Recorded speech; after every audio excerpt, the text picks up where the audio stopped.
Oh.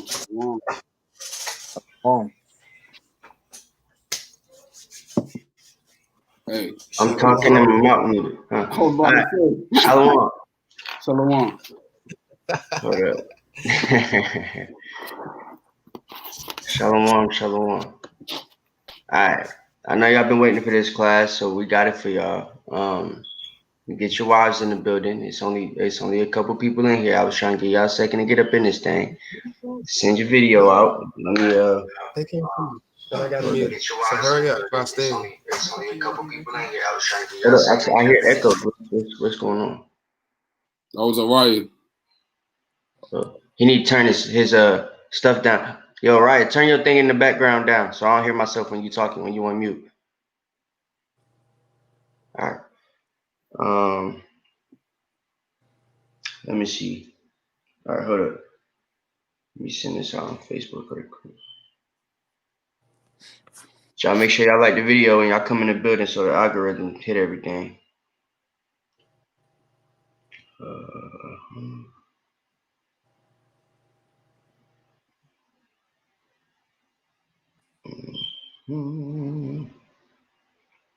Hope everybody doing good tonight, though. We're going to begin momentarily. Just make sure y'all hit the like button.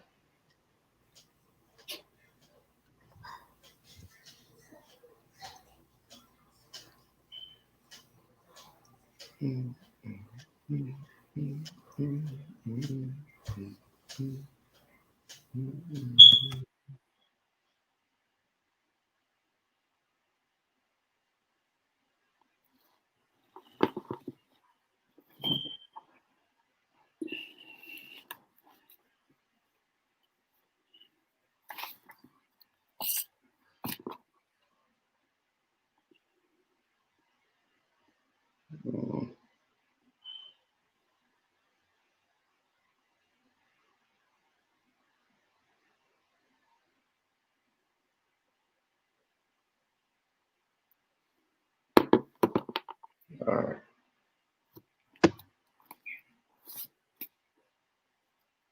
So, lucky, I'm making a post on Facebook. Come. Shalom, family. Shalom. All the soldiers, the brothers and the sisters. I got to send this one out, man.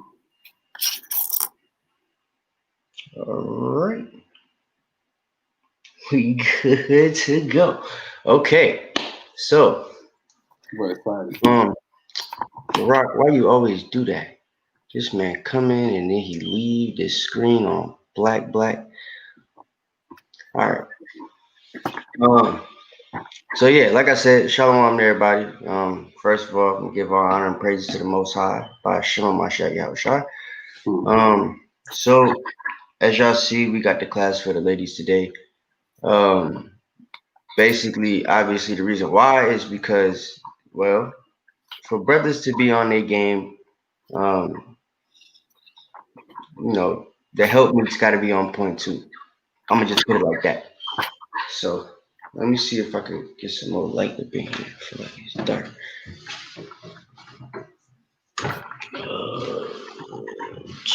This one here. There it is.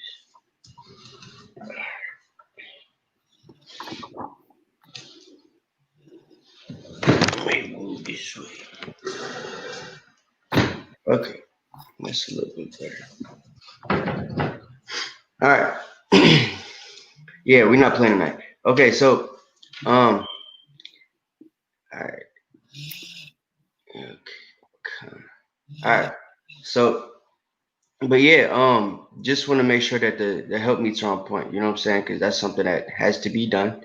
For brothers in Israel to stay on point ourselves. You know what I'm saying?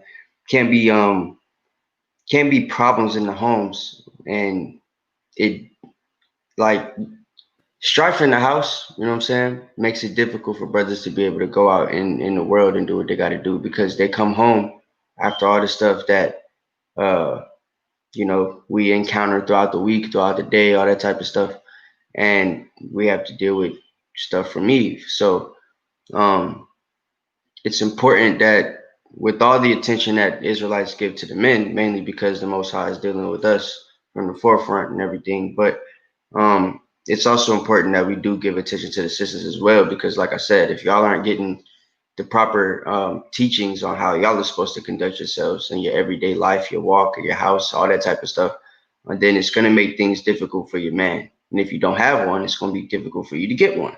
You understand what I'm saying? Especially if you're looking for one in the truth, because now there's a certain thing that men in this walk are looking for. And if you don't possess those things, if you don't have any of those characteristics, then you're no longer attractive to a guy that's in this walk. And for those of you that haven't realized it yet, the things that a man was attracted to before he came into the truth aren't necessarily the same things he's going to be attracted to once he's coming to the truth. So if you're thinking you can still conduct yourself in them certain ways, and you'll get the reaction you was getting from your man before he came into this, new understanding, then you're sadly mistaken. So there's a couple things that we need to go over. You know what I'm saying? I feel not just for women in our camp specifically, but for all women in Israel that I've seen, there'd be a problem with things. Our brothers dropping out? What's going on? Okay. Man, it's already starting, man. So, well, anytime it's a good class, it got to be some BS at the beginning. So that's how it is. But so just a couple housekeeping things before we get started. If y'all check the description section, you'll see the link for the Patreon. I want you guys to go over there and donate, and basically subscribe to that. You know what I'm saying? Brothers got podcasts that they do weekly. Have lessons that they post weekly. So y'all could go on there. Depending on the subscription that you get a welcome video and a t-shirt as well. So y'all go support that. Certain videos and things like that that we cannot talk about on regular social media platforms like YouTube, Facebook, Instagram. Things that are censored will not be posted on that type of, or that we can't post on these platforms. Only get posted on the Patreon. So y'all make sure that y'all go and subscribe to that. Also, the Facebook, we have the link for the Facebook channel in there. Y'all go like the Facebook channel, or Facebook page rather. On there, you'll be able to see us go live every Saturday, every time we have camp and stuff like that. We go live for the feast days, so y'all go check that out as well. And any other links for donations are, in the description section as well. So with that being said, yeah, we're gonna start with order, right? And then we're gonna get into the whole virtuous woman thing, because I know that that's the first thing that women, when they come into the truth, that's what they hear about, right? And that's what they try to aspire to be. The problem is, there's a lot of y'all that think y'all at a certain level and y'all not really there yet, and it's not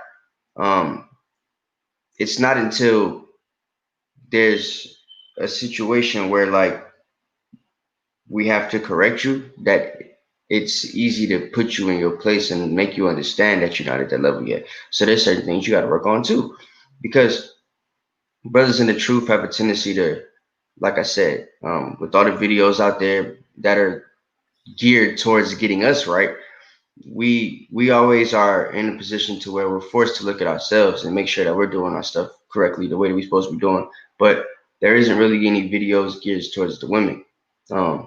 So there isn't much that I've noticed anyway. I've noticed that a lot of women in this truth don't really do as much self-reflection as a lot of the men do, right? And it's mainly because y'all feel like I don't have to, because I think, honestly, it's because there hasn't been enough teachings geared towards you guys to make you guys have a constant self-reflection of yourself to know if you're doing the right things, right? Because certain problems that brothers have, I don't think we would have if there was a constant self-reflection going on. So we're gonna talk about all that stuff today. So get your notepads ready, right? Your pen, your pad, right? You're gonna need all of that tonight. Your Apocrypha Concordance, your Strong's Concordance. Hold up, I got it. You gotta have them, right? So get yours, okay? And with that, brother say amen. Amen. All right. So with that, let's get on into it. Let's start with the basic scriptures, right? Let's get 1 Corinthians chapter 11, verse 3. Let's get Ephesians chapter 5, verse 22. And somebody else get Genesis chapter 3. Con. Let's get to the beginning, right? Yeah. The order of men. We should start there because Nephtali, the man. Okay, Shalom. So, what we're gonna do is we're gonna start with order, right? Then we're gonna get into the whole virtuous woman thing, what it's like to be a virtuous woman, type of characteristics you would need. We're gonna talk about how you guys are supposed to set an example for other women. You know what I'm saying? It's a whole little itinerary we got, and we're gonna get through it in about an hour and 30 minutes. It's gonna be real quick, straight to the point, so that y'all won't have no BS to sort through while you're watching the video, right? So get your notepads ready, get your stuff going. You know what I'm saying? Sit your daughters down, make sure they watching the video too, because there's gonna be things in here for them as well, right? Me being a young brother, I want to talk to the young sisters too, because I've seen a lot of stuff and in my short 25 years. So who you talking about? Oh, okay. I was asking you, Jude. I'm trying to find, but yeah. All right. First Corinthians 11:3. Bring it out. Inside joke, y'all. Sorry. So like, go ahead. This is the book of 1 Corinthians, chapter 11, verse 3. Bring it out. But I will have you know that the head of every man is the Mashiach. Okay, so look, now we're talking about the order, right? This is how we're gonna get it started. Why?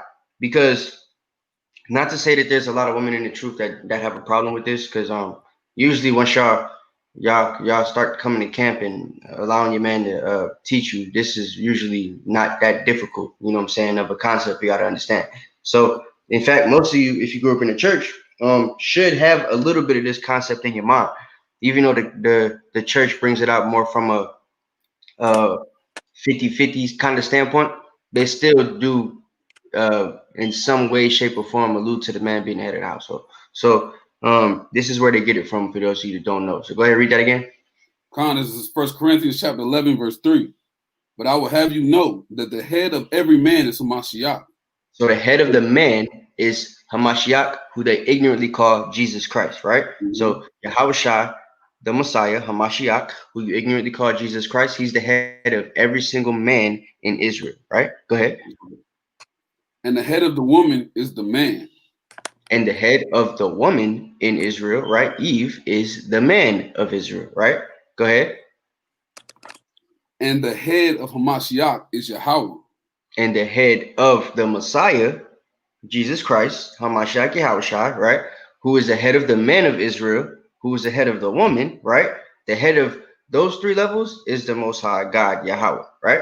So that's the order of man. The Most High, Yahushua, man, woman, child in Israel, and then all the other nations, right? Because we get that from Deuteronomy chapter 7, verse 6, where we're above all nations on the face of the earth, right? So that's the order of man. You understand what I'm saying? There's a hierarchy for Israel, and the same hierarchy is actually it's consistent with the way that the hierarchy is in every single nation on the planet, right? The way Esau runs his family, he's the head. The way Elam runs his family, he's the head. The one Ishmael runs his family, he's the head. You know what I'm saying? Ham in certain places, everywhere but Egypt, he's the head, right? Because we know that them Hamites, they like to do things backwards. But topic for another discussion. So that's the order of man, right? 1 Corinthians chapter 11 and 3. So we didn't make it up. It's actually biblical. It's in the book, right? So let's get Ephesians chapter 5, verse 22. This is the book of Ephesians, chapter 5 and verse 22. Mm-hmm. Wives, submit yourself unto your own husbands, as unto the Lord. For the husband is the head of the wife, even as Christ is the head of the church. You see that? So the husband is the head of the wife, even as Christ is the head of the church. That's the way it works.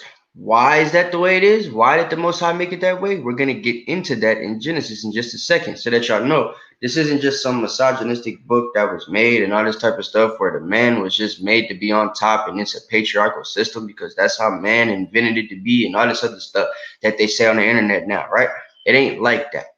So there's a reason for everything, right? Consequential reasons. There's things that the Most High, he's a man of order, right? So Let's continue on that. Read the verse 24. So let the wives be to their own husbands in everything. Mm-hmm. Husband, lucky. No, go ahead. You can read that part. Husbands, love your wives, even as Christ also loved the church and gave And himself. we are commanded to love you guys as Christ loved the church, right? And Christ did what for the church? Died. He gave Yeah, himself read it. It's gonna say that he might sanctify and cleanse it with Oh the no. Go back to 25. Salakia. Husbands, love your wives, even as Christ also loved the church, and he gave himself for it. See, he gave himself for the church. You understand what I'm saying? So he died for the church. So is the same type of reverence that Mashiach had when he gave himself for the church, right? For Israel, is the same type of reverence that the man is supposed to have towards his wife, right? But for the man to have this reverence towards his wife, spiritually, the woman has to be in subjection to her husband. You understand what I'm saying? That's the reason why it was mentioned first. The water Ak Shara for your donation. Hope I said your name right. Salaki if I didn't. Okay. So that's that, right? So why is it that the man is head according to the Bible? Let's go to Genesis chapter 3, start at verse 1. Let's bring that out. This is a question that I hear most people ask, right? And like for the women that are on these what do they call it? Clubhouse? Because I ain't got no iPhone. That's what it's called, right? The clubhouse rooms in John. So the women that be on these things, because I've seen it, right? When Captain Malachi come through, he's on the clubhouse. When y'all all come through, they on the clubhouse, you know what I'm saying? And they got the women on there talking whatever they talking. It's always about, if it's biblical and the women's running it, it's always got something to do with how the Bible was written by a white man or something, or it's written to put the woman down or to be misogynistic and all this other stuff, right? And that's why men love to push the Bible and stuff. That's the type of stuff that they teach. When I was in the African American studies classes, the African American studies teachers that were predominantly women were teaching this type of stuff about the Bible, right? And many of them at the same time, where they're teaching this stuff, are pastors in the African Episcopal, whatever it's called, the AME church, right? They're pastors in the AME church as women, because the AME church allows you to do that. It being African, and the Hamites do things backwards, so the women could be ahead of the church and everything. So that's how that works. So they've got this conception, with the Ma'afa and the Afrocentrism and all that type of stuff that's coming out now, that's been big in the community since the 90s, right? Mothers passing this stuff down to their children. That's how Tupac and everything grew up, right? With that type of reverence. So the water Elroy, the Levite, for your donation. So these type of things, with them being passed down through our communities, there's got to be some level of correction that comes with the false teachings, right? Because there's literally women teaching that the Bible has a certain understanding and that there's things in the Bible that are literally there just to be misogynistic, and it's not like that. So here's the reason why the woman has been told to keep silence in the church and all that other stuff that they read that they don't like, right? So we're going to break it down. We're going to get into it. So go ahead and get Genesis chapter 3, verse 1. Right. The water Elroy the Levite. The water. Levite. Donate. Y'all ain't supposed to do that. We're supposed to donate to y'all, man. No, I'm playing. Yeah. We ain't in the kingdom yet. That brother always donate to the camp. That brother always give on. Hey, this is the book of Genesis, chapter 3 and verse 1. Said, now the serpent was more subtle than any beast of the field which Yahweh power had made. Mm-hmm. So the serpent, right? We ain't going. This isn't a Genesis lesson. That's still coming for y'all, right? But this ain't it. So we're not going to break down the entire Genesis 3. That ain't what this thing is about. But I will give y'all a little bit of hints and crannies and what I'm saying, stuff I could use in case y'all ain't realize this ain't a real talking snake. Go ahead. And he said unto the woman, yea, have the Most High said, ye shall not eat of every tree of the garden? Mm-hmm. And the woman said unto the serpent, we may eat of the fruit of the trees of the garden, but the fruit of the tree which is in the midst of the garden, the Most High have said, ye shall not eat of it, neither shall you touch it, lest ye die. Right. So at this point, Eve, right? Eve, how you do that? Huh? She know right now that she know right now at this point that there's something she's not supposed to do, right? But she's still gonna do it. Okay, Eve, right? Go ahead, keep reading. Come. Verse 4. And the serpent said unto the woman, Ye shall not surely die. So the serpent said, "What? You ain't gonna die, huh? How you Right. do that?" Go ahead. For the Most High doeth know that in the day ye eat thereof, then your eyes shall be open, and ye shall be as gods, knowing good and evil. Yeah. So the serpent let you know. Actually, what's gonna happen? You're gonna know good and evil, right? But technically, they already know good and evil because the Most High said, "Don't do something," and she repeated, "I'm not supposed to do this, but I'm still do it anyway," right? Eve. Go ahead. Verse 6. And when the woman saw that the tree was good for food, and that it was pleasant to the eyes, and a tree to be desired to make one wise, she took of the fruit thereof and did eat, and gave also unto her husband with her. Wait. She did what? And gave also unto her husband with her. You see? So Eve said, "You know what? Yeah, okay. I can eat the fruit even though the Most High told me not to." And the fruit. And and with that being said, I'm also gonna go and take this to Adam too, and he gonna eat it as well. You know what I'm saying? I'm gonna bring him down with me, right? So let's see what happens at this point. Yeah, I was gonna get to that, but I didn't want to get off topic. The water out on. So Matthew, the Adawan just replied to you. Very good. That is right there. All right. Go ahead, continue. Actually, jump to verse 12. That's the book of Genesis, chapter 3 and verse 12. And the man said, The woman whom thou gavest to be with me, she gave me of the tree, and I did eat. So the woman, right? At this point, the Most High has come through, and he's like, "Hey, you know what I'm saying? What y'all doing?" They hid themselves, right? Because at this point, they know that they did something they weren't supposed to do. So Most High talks to him. He's like, "Yo, Adam, what you doing? Didn't I tell you not to touch this stuff?" So Adam goes, "Most High." He said, "Yo, it's the woman, right?" And the man said, "The woman who thou gavest to be with me." He said, "The woman who you gave me, Most High, you know, Eve, how you do that? She gave me this fruit, and I ate it. I ain't know it was the fruit that you told me not to eat. She the one did this to me. I ain't do this, right?" Go ahead, keep reading. Verse 13. And Yahweh power said unto the woman, What is this that thou hast done? So the Most High gonna look at Eve now. All right, so what you did? What good? What's it did? You hard-headed woman. Go ahead. I'm playing. Go ahead. Well, I'm not, but you know, go ahead. And the woman said, The serpent beguiled me, and I did eat. So the serpent beguiled her, and she did eat. Right. So go ahead. Read what happens. And Yahweh power said unto the woman, said unto the serpent, Salaki, because thou hast done this, thou art cursed above all cattle, and above every beast of the field. Upon thy belly shalt thou go, and dust shalt thou eat all the days of thy life. And I will put enmity between thee and the woman, and between thy seed and her seed. It shall bruise thy head, and thou shalt bruise his heel. Right. Keep going. Unto the woman he said, I will greatly multiply thy sorrow and thy conception. Right. So now he's explaining to you what's going to happen to the woman for her, you know, failing to hold her end of the bargain and not do what the Most High said to do. Right.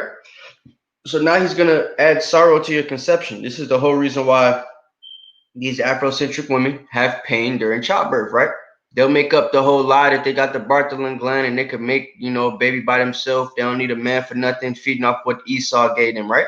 But they won't admit to the fact that the whole reason why you guys have pain during your childbirth is because of this, right? Why would it be logical that the Most High makes you have to have kids and be fruitful and multiply as our first commandment, but then it's painful for you to be fruitful and multiply, right? As this was a result of you not doing what you were supposed to be doing through your forefather Eve, right? And the same hard-headed spirit has gone through the women throughout this time period, which is the same reason why y'all go through that same pain, right? In the kingdom, that pain's not supposed to be there anymore. It's supposed to be a joy to have kids as it was originally intended, right? So this is what you get now at this point. It's based off your disobedience. You understand what I'm saying? So every time you have a kid, you follow that first commandment. If a woman knows the truth in the Bible, this is supposed to be a reminder. You know what I'm saying? As you have a child, every time you have a child and you go through that pain, you know what I'm saying? When you have your cycle, you go through that pain. That's supposed to be a constant reminder, kind of like the fringes. You know what I'm saying? I got to stay on top of my job because this is what happened as a result of our foremother not doing what she was supposed to do. Right? But it's never been taught like that. So it's not looked like that. Y'all are taught this is a result of us having a child. This is just Mother Nature. This is what we go through, this, that, and third. No, it's a punishment for you not doing what the Most High told you to do in the first place, which was to listen to your husband. You took the role to usurp authority, and everybody's gone into sin since then, literally. That's right? That's why Sirach said that the woman was the beginning of sin, and we're going to get into that as well. So, keep reading on the 19. And then verse 16. And unto the woman he said, I will greatly multiply thy sorrow and thy conception. Hold on. Sorrow. Eyes wide open. Have you ever spoken to an animal and like asked them, are they in pain? You know what I'm saying? Like I'm just asking. You ever spoke to the cow? Because a cow looked like she has the baby pretty damn, easy. Horse too. You know what I'm saying? It's there's going to be stuff that you feel during the conception of a child. You understand what I'm saying? Because there's a body passing through your body. So there's going to be noises made by the animal, but that doesn't necessarily mean it's severe pain like the woman goes through in the human form. Just wanted to put that out there. But go ahead. Keep reading. In sorrow thou shalt bring forth children, and thy desire shall be to thy husband, right? And he shall rule over thee. Yeah, so it says, in sorrow shalt thou bring forth children, right? And the end of it says, what about the man doing what? And thy desire shall be to thy husband, and he shall rule over thee. Yep, so your desire is supposed to be towards your husband, and he shall rule over you, right? This is the whole concept of what happened. Most High had to remind her that your husband's going to rule over you, because it was almost implied that if that would have been the case, since Adam wasn't the one that got beguiled by the serpent, if he was in full control at the time, this sin wouldn't have been committed. You understand what I'm saying? So that's that. What verse you on? 16? 17 now, not 17. Yeah, all right, that's fine. Keep reading. And unto Adam he said, because thou hast hearkened unto the voice of thy wife, and hast eaten of the tree of which I command thee, saying, thou shalt not eat of it.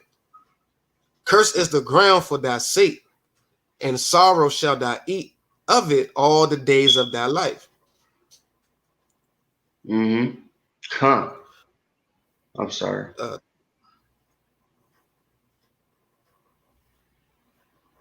Okay. But yeah, but keep reading.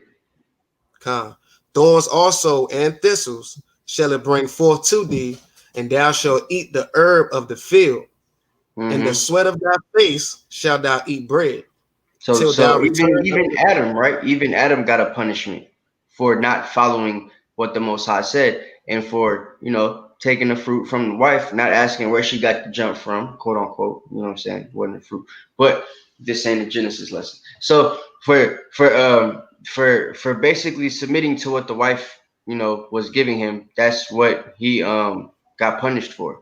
And now, instead of him having full authority over all the animals and everything on the planet, now he has to work by the sweat of his brow. He has to actually physically do stuff to get what he needs to get now at this point, right? Instead of it being easier to obtain and being given to him and stuff. So that was our punishment. So now we got to work for everything. And this is the result, right? Now the sinners continue to the fact where even after he got rid of like Adam and his seed and everything like that through the flood, we continue to have disobedience and lack of order and everything like that, even after he makes Israel. And now we're in the situation that we're in, where there is no order in households.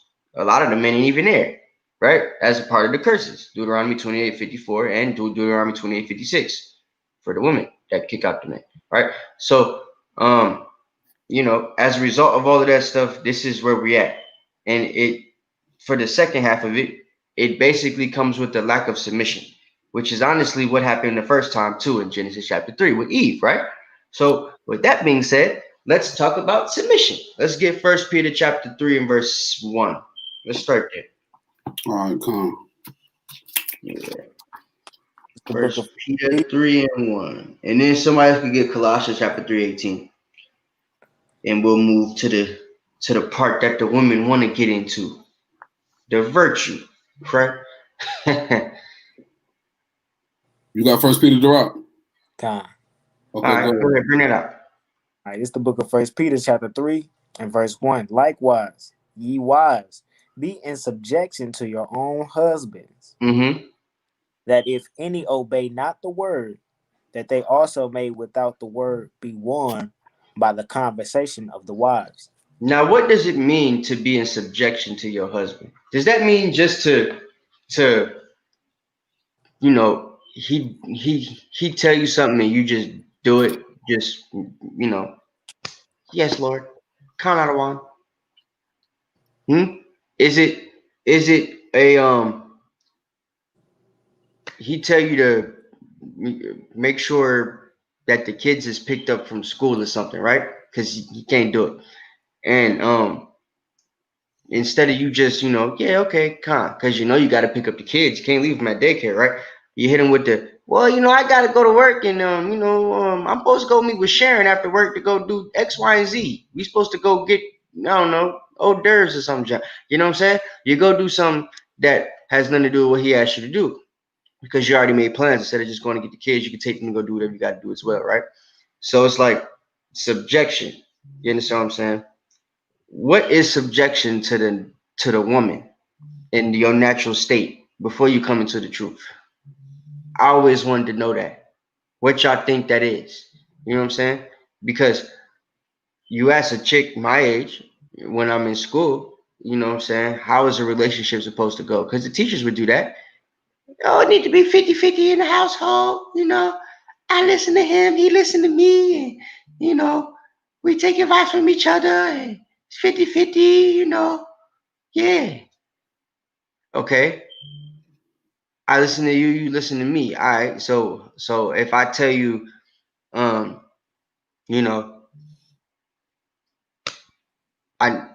food gotta be ready when I get home. Let's just use an example, right? Something from the 50s, right? The food gotta be ready when I get to the crib.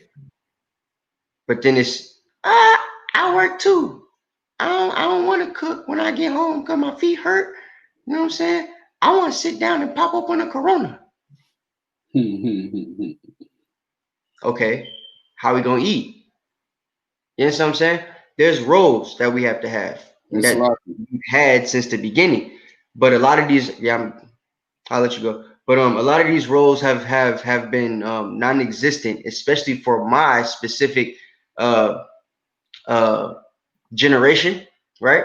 Derek's generation, maybe Araya too, and Soldier Judah, because y'all ain't that old. You know what I'm saying? We're still in our 20s and everything. So it's like for our generation, it's a lot of stuff that maybe our moms and stuff, women their age didn't see, didn't go through. You know what I'm saying? It's because there's a lack of gender roles being taught in the house. Now it's taught that everything could be 50-50, right? It's fathers that dress up like dolls and play that type of crap with their daughters, and they think it's okay. You know what I'm saying? It's fathers that put the Cinderella dress on and stay at the bus stop waiting for their kids to get off the bus instead of the mama doing it. You know what I'm saying? Because that's the situation Esau's put us in with the mix of the gender roles. You understand me? And with that being said, there's like, when you mix gender roles, it puts you in a state of, with the gender roles being mixed up, there's lack of subjection coming from the side where the subjection is supposed to be from, right? The Bible specifically talks about the man in Genesis chapter 3 having rule over the woman, right? Not just because of what she did, he had rule over the woman in Genesis chapter 2 as well, right? He helped create the woman. You understand what I'm saying?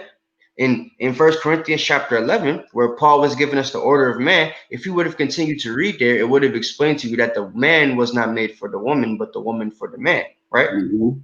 Genesis 2, it explains to you that we're supposed to be fruitful and multiply, and that the woman's supposed to be a helpmeet and a pillar of rest to her husband, right?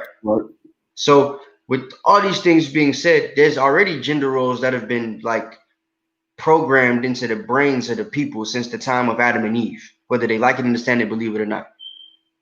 And Esau has this, the so-called white man, for those of you that don't know, has put us in a society and taught us and trained us since, you know, elementary school, that there don't have to be any roles for the genders, right? The man could do whatever he need to do to make himself happy and his kids happy and his family happy, and the woman the same way. So if you a dad and your wife is working and she wears the pantsuit to work in corporate America and stuff, you get off work early and your kids gotta, you know, go picked up. In today's society, it's acceptable for the man to put the dress on and go pick up the kids, which don't make no damn sense, right? But it's acceptable now, because I just saw it on the news and people were cheering at this Edomite dude with a dress on at the bus stop to pick up his kids, right? I'm glad he wasn't Jake, but I'm sure there's a Jake out there somewhere that's doing the same thing because he saw Esau doing it on TV and he was getting clapped for it, right? So the whole point of me bringing all that up is the subjection thing. My generation, Derek's generation, and I'm sure the other two brothers on here, we all can give you examples of women that we've had in our lives or still have in our lives that weren't really, at least when we met them before we came into the truth, this whole gender role subjection thing was basically probably non-existent because it's not taught now as a thing that needs to be done. What you had, Drew? Hey, Nana of Saintly, if I'm saying your name right. We're gonna get into that, I promise you, sis. Wait, what happened? She asked, could we be more specific about gender roles? But you know, Proverbs 31 want to get into that. Yeah, you know, yeah. Before we get into that, just because this basics of the subjection thing I wanted in First Peter is basically through. So, what verse you on, Derek? God, I finished verse 1. I'm on verse 2 now. Okay, come on, hold that. So, the gender roles that we're talking about, right? As he said, we're gonna get a little bit more into it when we get to Proverbs. But for example, right? Help. So if the man is at work and you know, he work all day long, just like the woman work all day long, right? But it's supposed to be expected, right, and biblically too, that the woman has a certain type of reverence in the household. So there's a certain what's the word I should use for this? There's a certain aspect of control that the woman is expected to take in the house, right? She's supposed to be expected to be able to train up the kids in the way they should go, which we'll talk about. She's expected to be able to, you know, keep the house in order. You feel? What are some things that come with keeping the house in order, right? Y'all brings this out all the time. What does the word lady mean in itself? Lady means homemaker, right? So if you are a female, we call you a lady in society because your job is to do what? Make the home, right? So what are some gender roles that come with home making? Nana said 2 of them, right? Cooking, cleaning is 2, right? If you got children, you train the kids up in the way they should go. You help them with their homework, you know what I'm saying? Tuck them in at night, whatever it is that you got to do, right? But so if the man is at work and he's doing his gender role, which is working hard, trying to provide for the family, you know what I'm saying, protecting the family, all that other stuff he's doing, keeping the scriptures, you know what I'm saying, making sure that we follow in the feast days, all that type of stuff, right? Handling Esau.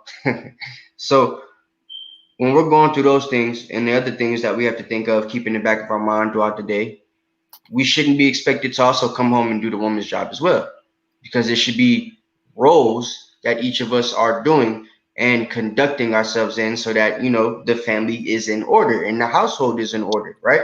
And that everything's moving decently. So that only happens if we're working within the confines of our roles. You understand what I'm saying? That's why Esau created the concept of gender roles, because we taught him the concept of gender roles, which was, you know, biblical roles of the man and the woman, right? Which are clearly defined in the Bible. We're going to get into it. One of the roles, one of the gender roles of the woman, whether they like it, understand it, believe it or not, is to submit to their husband, their own husband, right? Because some of y'all submit to other women's husbands, but not your own husband. Sure, y'all can understand what I mean by that. So that's why he said that, right? Submit to your own husbands, because even in the churches back in the day, you know, the church of Corinth to be specific, right? And a little bit of Ephesus too, you know what I'm saying? There was a lot of infidelity going on in those churches, right? With the pastors and all that type of stuff. So brothers like Paul, Peter, you know, Timothy, all these brothers had to go through and explain to these people in these churches certain things as far as their gender roles and how they were supposed to conduct themselves in their households and in their marriages and all that type of stuff. Because in society with Esau, it's easy to mix those things up, right? So continue on. I read verse 2. This is the book of 1 Peter chapter 3 and verse 2. While they behold your chaste conversation coupled with fear, whose adorning let it not be that outward adorning of palenting the hair, and of wearing gold, and putting on of apparel. Right. So this is speaking about how a lot of y'all, especially nowadays, right? My generation specifically, especially right now during the time period that we in, where y'all allowed to wear the little crop top thought tops, you know what I'm saying? And show all your chest jewelry, if you get my drift, right? You know what I'm saying? So those type of things, right? You wear your bedazzled sandals, show your little gold toe rings and your anklets and all that type of stuff, right? You know what I'm saying? Y'all like to show your body jewelry, you know what I'm saying? And that ain't how you're supposed to be conducting yourself, right? So for the ones that aren't promiscuous and show their body jewelry, you're not supposed to be letting your flashy watches and your big rings and your long nails that stick out about this long that got diamonds and pearls on them and stuff like that. You ain't supposed to be letting all that stuff you know, make the statement for you when you walk in the room. What should be making the statement is, wow, she's dressed modest. Wow, she seems really you know, kind, and she's quiet, and you know, she seems very submissive, and she's a lady. She seems like a woman. You know what I'm saying? That's the type of stuff that people are supposed to say about you when you walk into the room. It's not supposed to be, oh damn, her outfit fire. Girl, I like that dress. Ooh, girl, that hair. Oh my goodness, girl, that hair, girl. Who did your hair, girl? You know what I'm saying? It ain't supposed to be that first. It's supposed to be a spiritual thing that we're supposed to be able to feel when you walk into the room. But a lot of brothers can't even get to that point, because you walk into the room and we see areolas with rings in them and stuff. Right. You know what I'm saying? Because that's what y'all trying to show first. You ain't trying to let your spirit and your meekness speak for itself. You're trying to let everything on your body speak. And if the brother gets to speak to you, that's when he find out the type of woman you are. That's right. That ain't how it's supposed to go.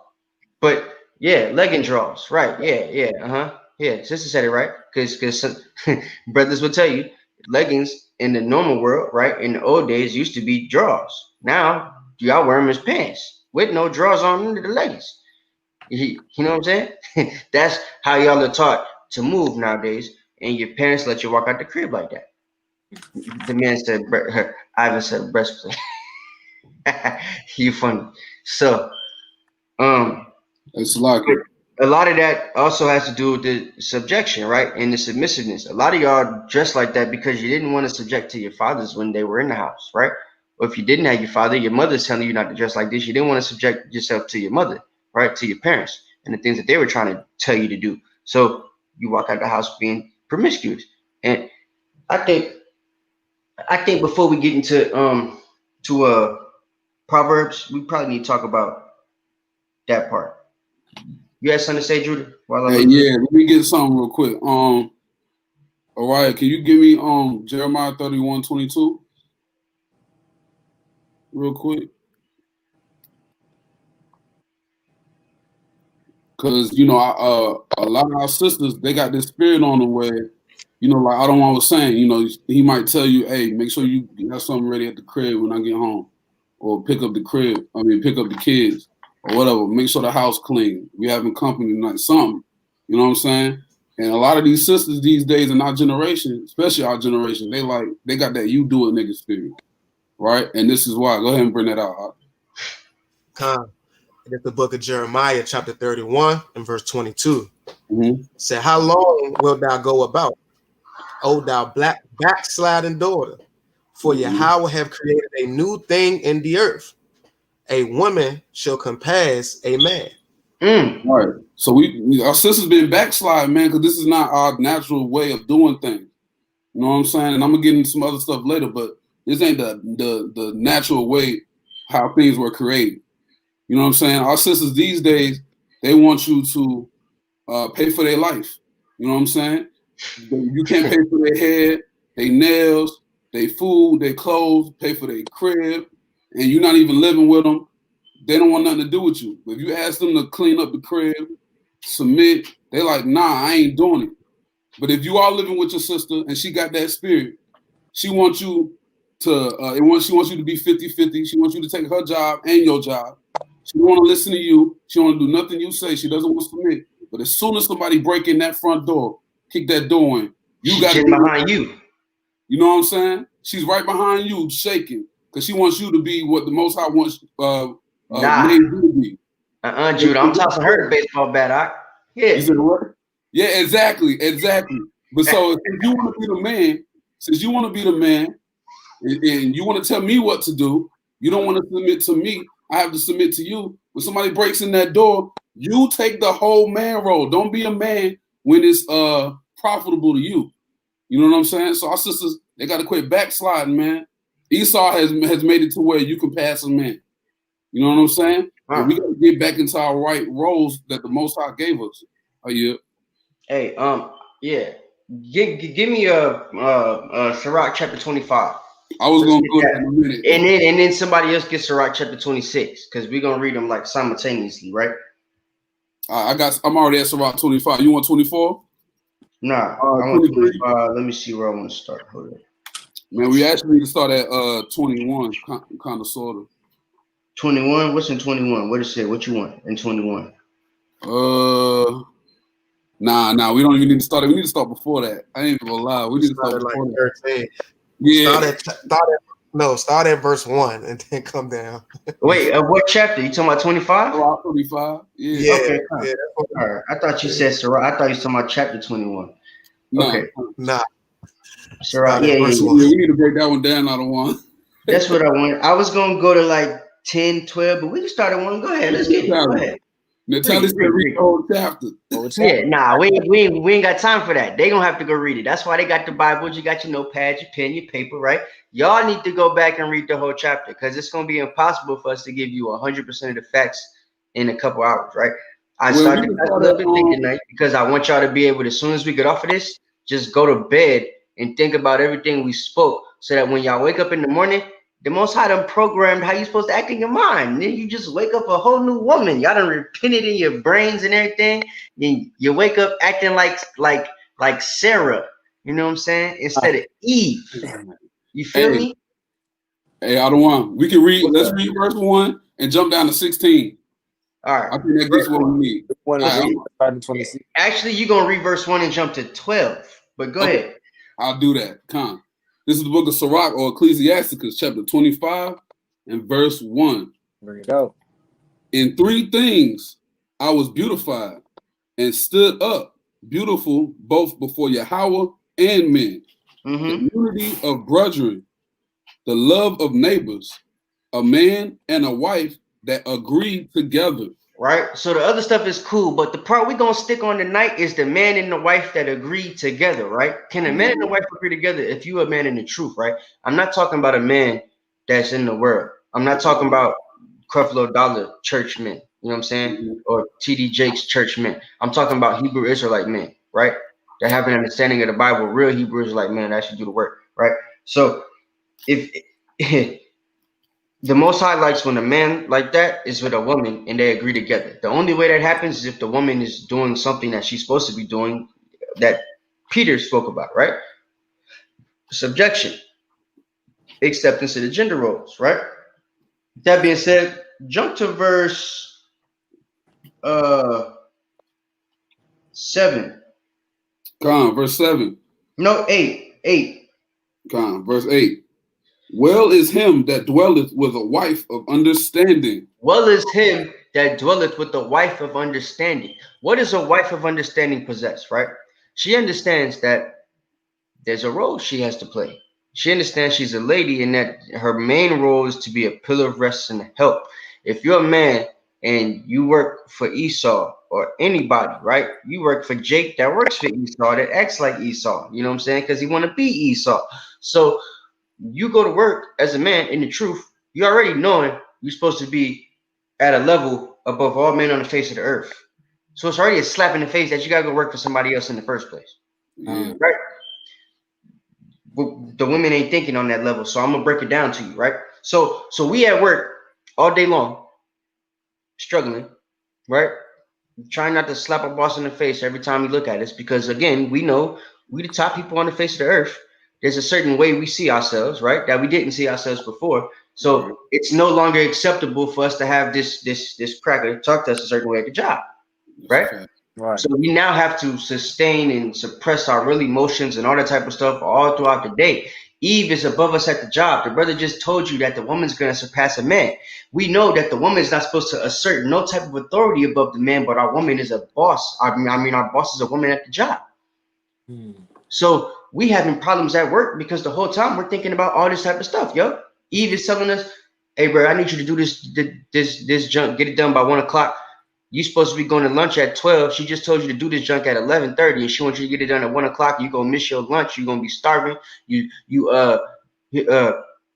A brother had a problem last night, so you fasted. You know what I'm saying? So you hungry, but she don't know all that stuff because she not a woman of the scripture. She ain't worried about none of that, right? She just wants you to get the junk done that Esau told you to get done. That she had to pass down to you.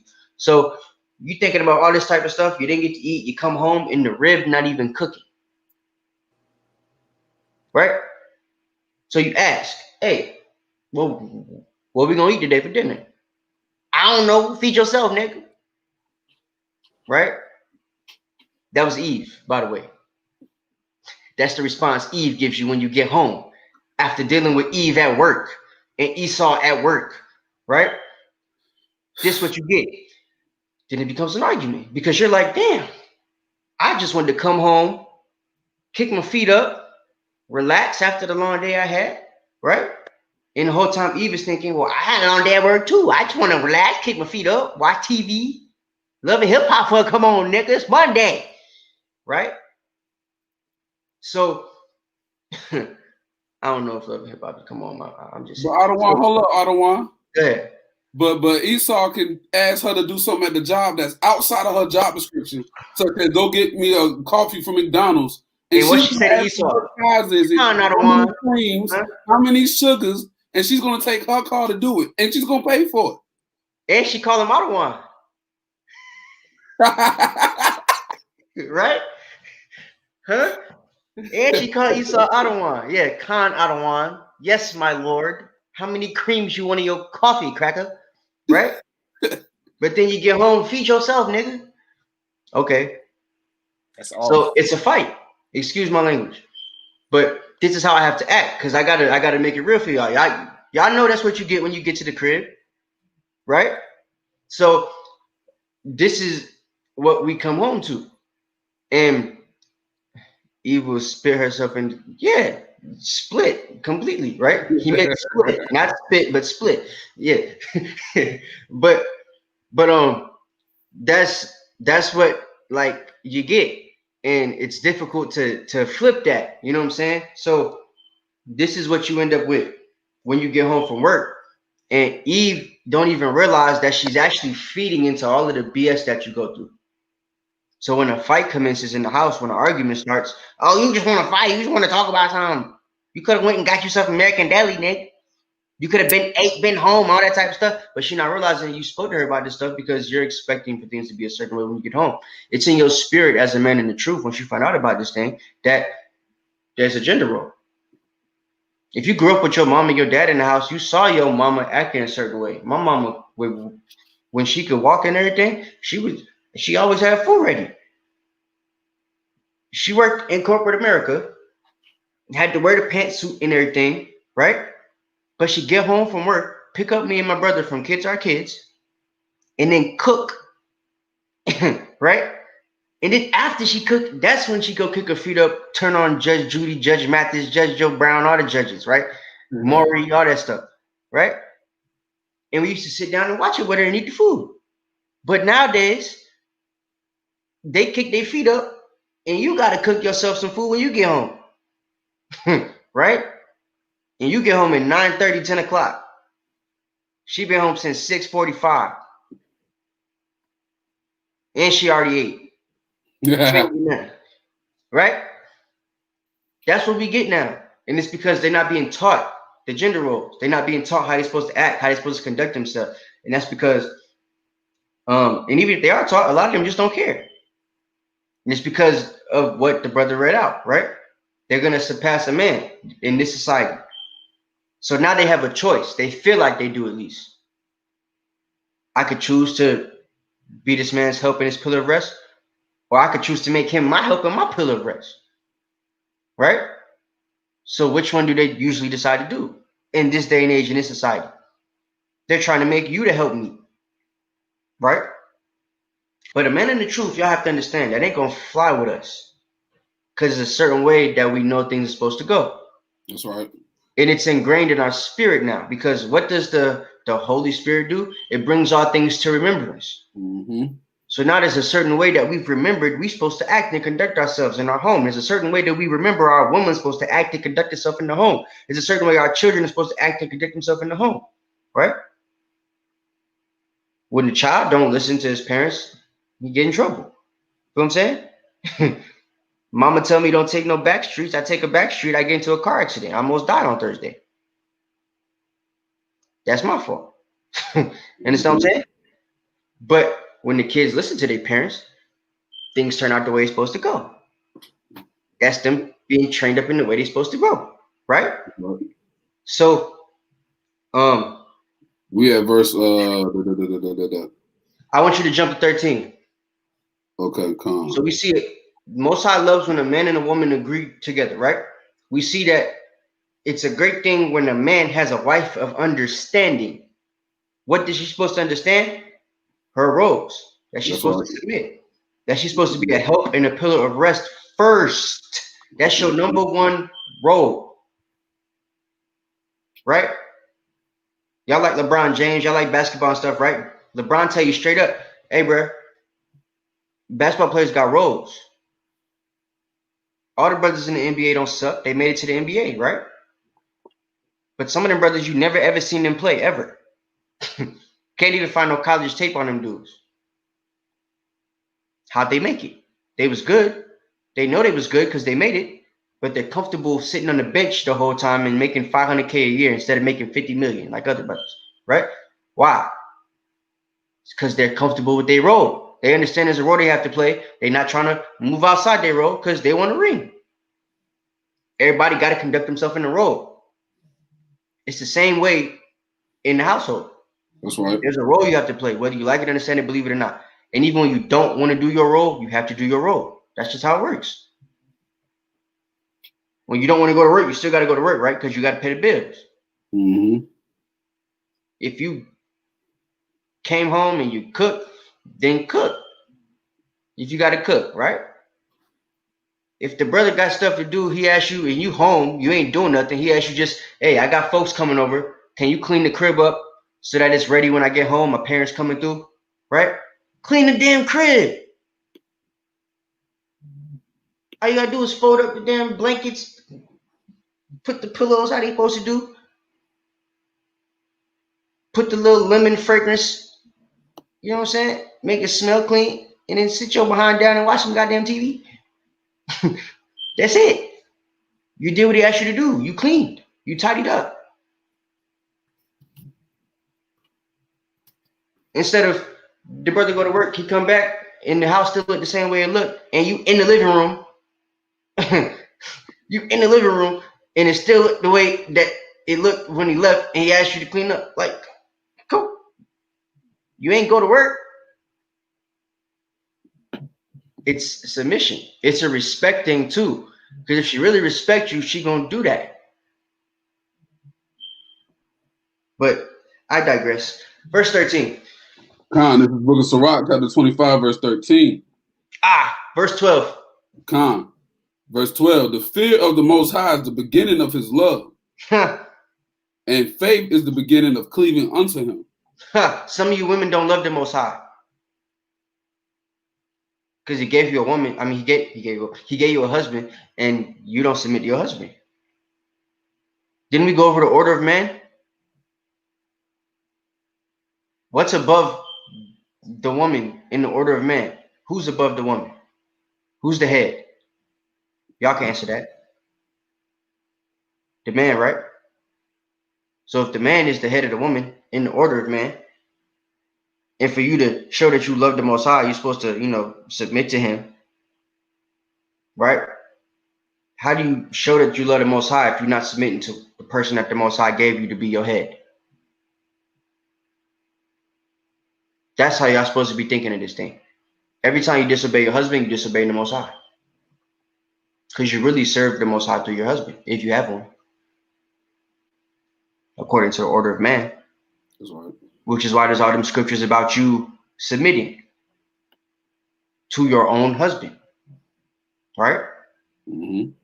Verse 13. Give me any plague but the plague of the heart, and any wickedness but the wickedness of a woman. Y'all all showed me this scripture when I was at HOY.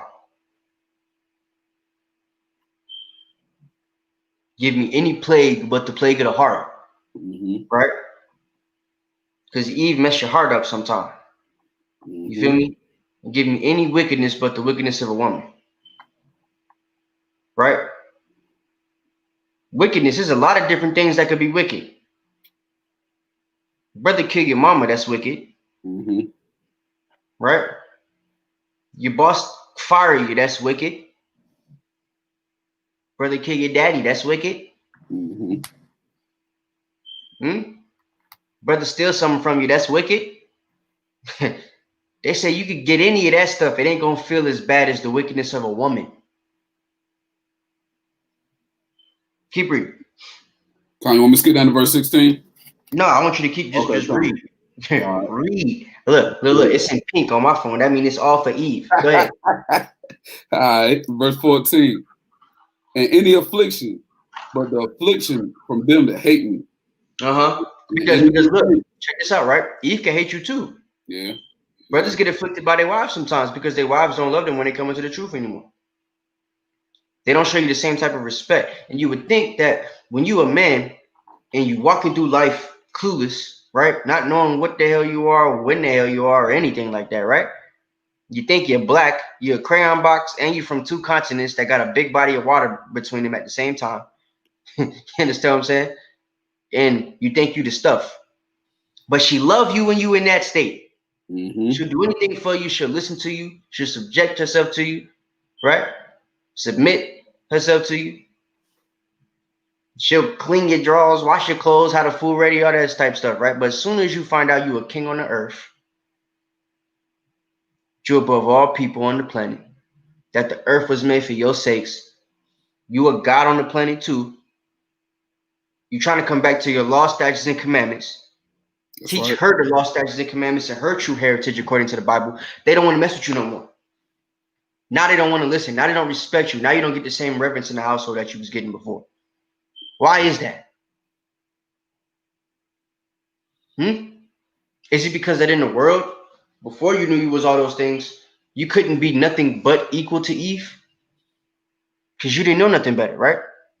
But as soon as you know you above, now it's a problem. Why? Because she's in a society now where she can surpass a man. To surpass somebody, you got to be able to get equal with them first. Y'all ever seen a race before? I used to run track. Before you pass somebody in 100 meter, you got to be neck and neck with them first. Right? That's right.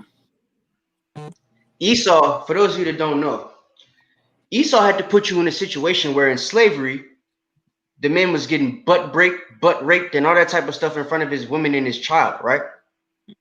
So that when the slave master popped up in the woman's room afterwards, a couple hours later, and offer her a spot in the bed for a pearl necklace and the head honcho title in the household with her husband and a kid, right? She take it. Because when he's getting butt raped by the slave master, she's looking at it like, damn, this nigga's over me. And then when she gets the position that she gets by the slave master afterwards, coming to the bed, here the pearls, you could be big mama. You know what I'm saying? Okay. Before the butt rape, just the man, just the woman.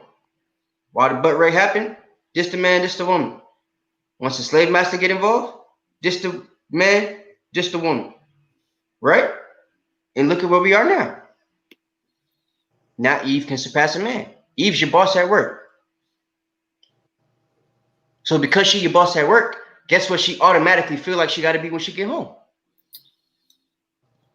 Ding, ding, ding, ding, ding. I don't want. I got to stop you right there. I don't want. Go ahead. And Eve be your boss at work and goes out of her way to let you know that she is your boss.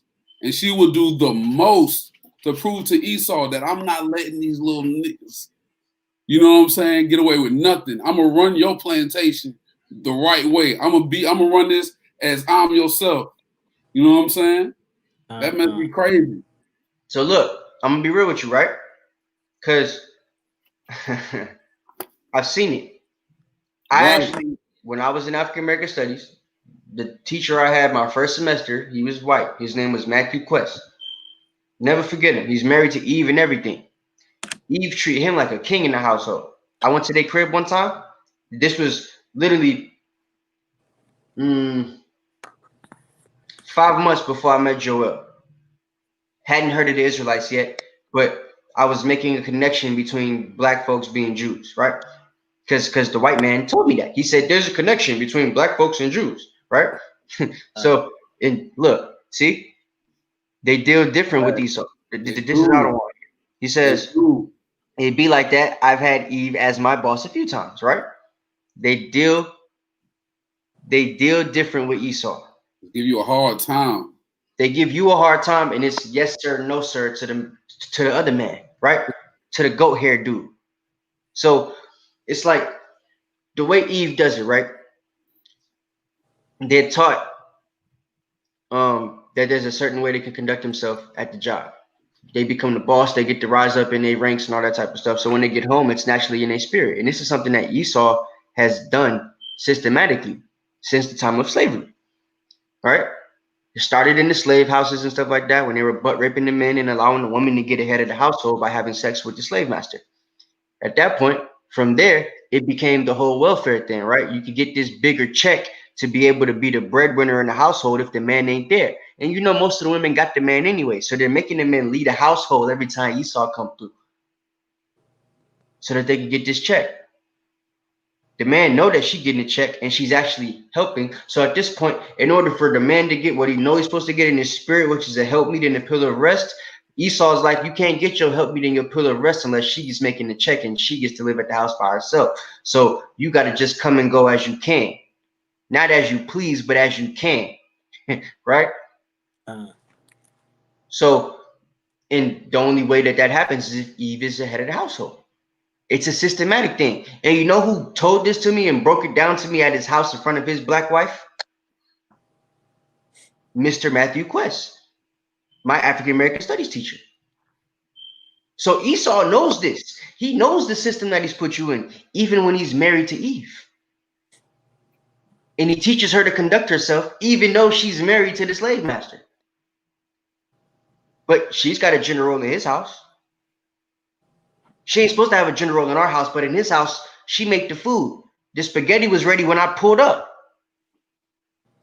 For real. The spaghetti was ready when I pulled up. Eve is in the kitchen the entire time until the food is ready. After the food is ready, she puts the food down and she said 3 words to me the whole time I was there because she was going to let him talk. Yep. I'm his guest. Yep. Salakia. So Eve can have a gender role when she's married to Esau because she deal different with Esau, right? Even in the house, at work, whatever it is, at the grocery store. But with Jake, make your own food. Go get American Deli. You know what I'm saying? Go ahead. Somebody says Salakia. I got a precept, the book of Deuteronomy, chapter 28 and verse 26. There's the tender and delicate woman among you, which will not evince to set the sole of her foot on the ground, upon the ground, for delicateness and tenderness. Her eyes shall be evil towards the husband of her bosom. Mm-hmm. That's why it's like that. Yeah. And that's one of them curses, right? Right. The precept. She hate that, she hate that. You know what I mean? She gonna go to the slave master and be up in his face. She gonna will degrade her brother, because she got that position. Because she don't like you. That's that's it right there. She don't like you. That's it. Hey, look, and she'll pillow talk about you at work. You know what I'm saying? You had something, Mariah? Yeah, Khan. We pull the curses, but let me stay in Deuteronomy. Deuteronomy 11, verse 26 to 28. It said, "Behold, I set before you this day a blessing and a curse. A blessing if you obey the commandments of Yahweh your Father, which I command this day, and a curse if you will not obey the commandments of Yahweh our Father, but turn aside out of the way which I command you this day." So the curses that's coming upon us, the curses that's on us is literally through disobedience. So the curses that's bestowed upon our women is the same thing. Through your disobedience, you be cursed. That's what Isaiah, the 3rd chapter, is all about. Them is curses that's placed upon the woman, man. You know what I'm saying? Facts. But go ahead. Let's continue on this so we can get to my favorite chapter for Eve, Sirach 26. Yeah, I was just about to go there. Come on. Keep reading though. Keep reading because there's still a couple things I want to get in 25. Yeah, we got to get through this. What verse are we on? We were at we had 14, 15. All right, yeah, go ahead. There is no head above the head of a serpent, and there's no wrath above the wrath of an enemy. Mm-hmm. Verse 16. Pay attention. I had rather dwell with a lion and a dragon. A lion and a dragon. I'd rather dwell with a lion and Esau. Right. That's what he just said here. Mm-hmm. I'd rather be outside with Esau, bruh, and his dirty dog smelling behind, than to do what? Than to keep house with a wicked woman. Than to keep house with Eve, with the welfare check. Than to keep house with Eve, with the dot top and the crop top and the mop top with the areola shown and the Daisy Dukes on. Bring it out. With the long red fingernails that curve like this and the blonde braids, the feet in lemonades, you know what I'm saying? Mm-hmm. Yeah. I don't want to says it was a clubhouse chat today dedicated to getting sisters in order, and it was sisters explaining how to be submissive. That's beautiful. Praises to the Lord. Right. That is beautiful. That's right. One heathen came in saying she's an alpha female and they kicked her out. It was epic. All That's praise. right. You see that? But you don't get much of that now. Nah. Especially for my generation. You know what I'm saying? I wonder what the age limit was of the women in that clubhouse for the ones that was like, you know, teaching how to be women. 40 and up. Because I bet you, Nah. yeah, I bet you they was nowhere near our age. They were like You know 6. what I'm saying? Because, yeah, it just ain't. Hey, precepts out of one. You didn't hear what that verse was. What was the last verse we just Hey, read? yeah, Sister Tatiana, we read Sirach 25 verse 1, then we read verse 8 on down. So we're at verse 16 right now.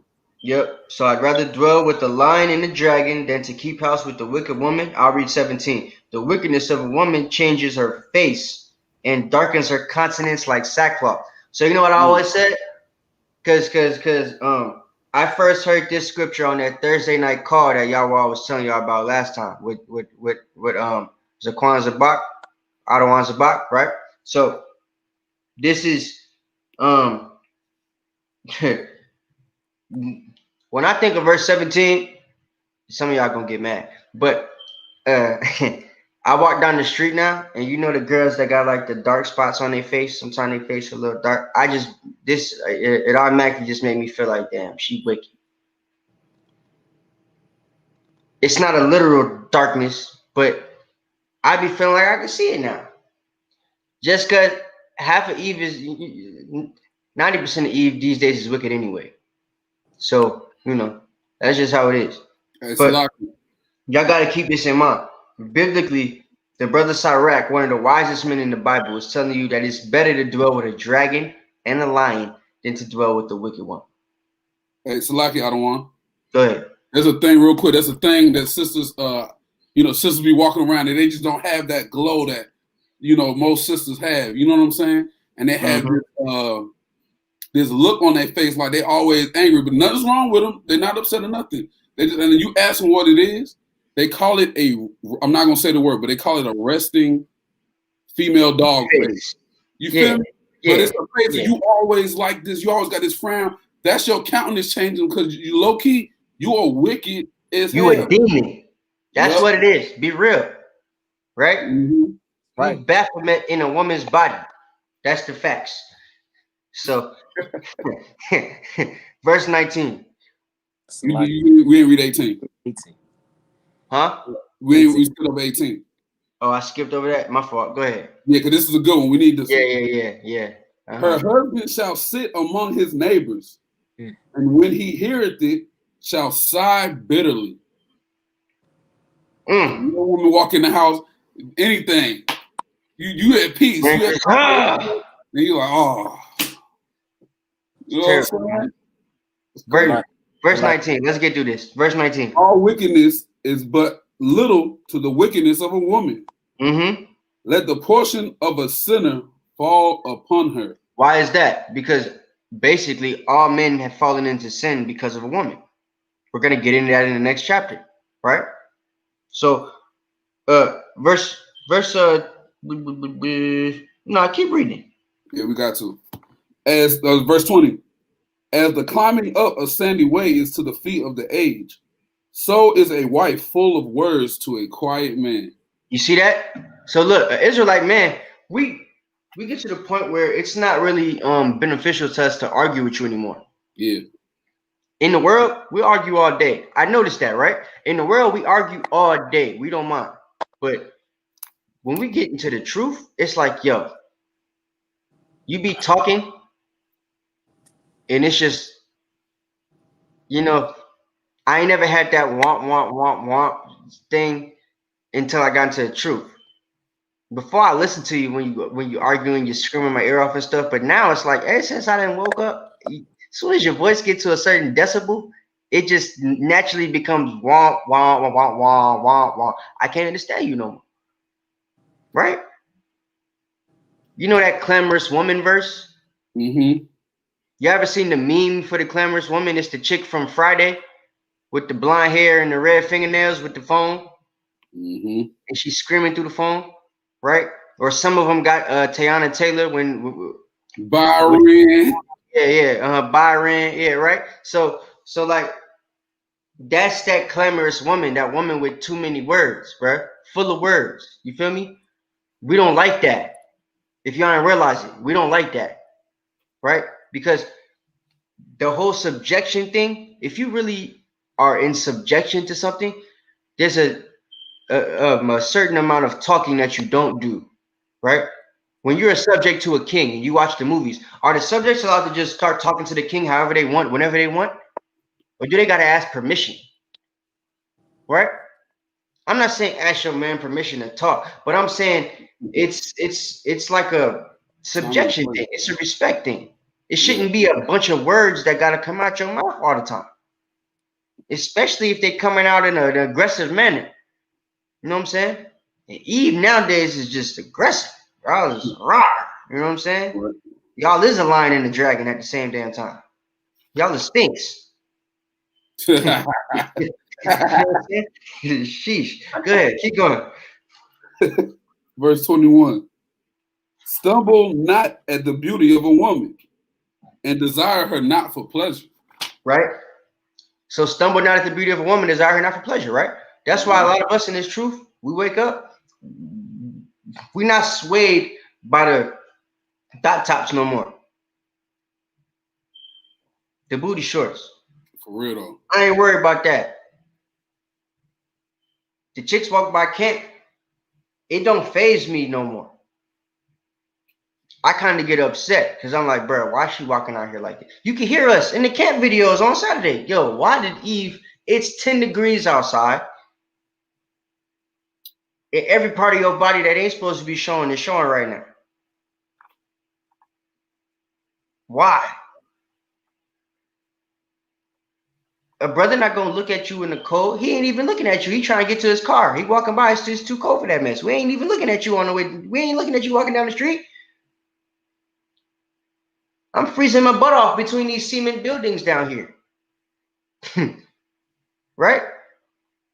I'm not gonna stop and damn Eve, come warm me up. Nah, bruh. Brothers in the truth ain't messing with none of that stuff. So why are you still attractive to dress like that?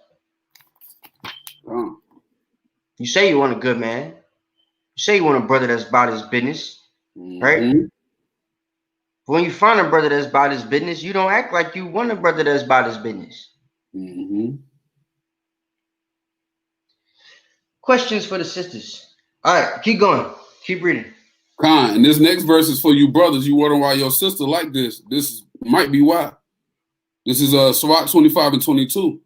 A woman, if she maintain her husband, is full of anger, impudence, and much reproach. So a woman, she's full of all these things just by maintaining her husband. Why?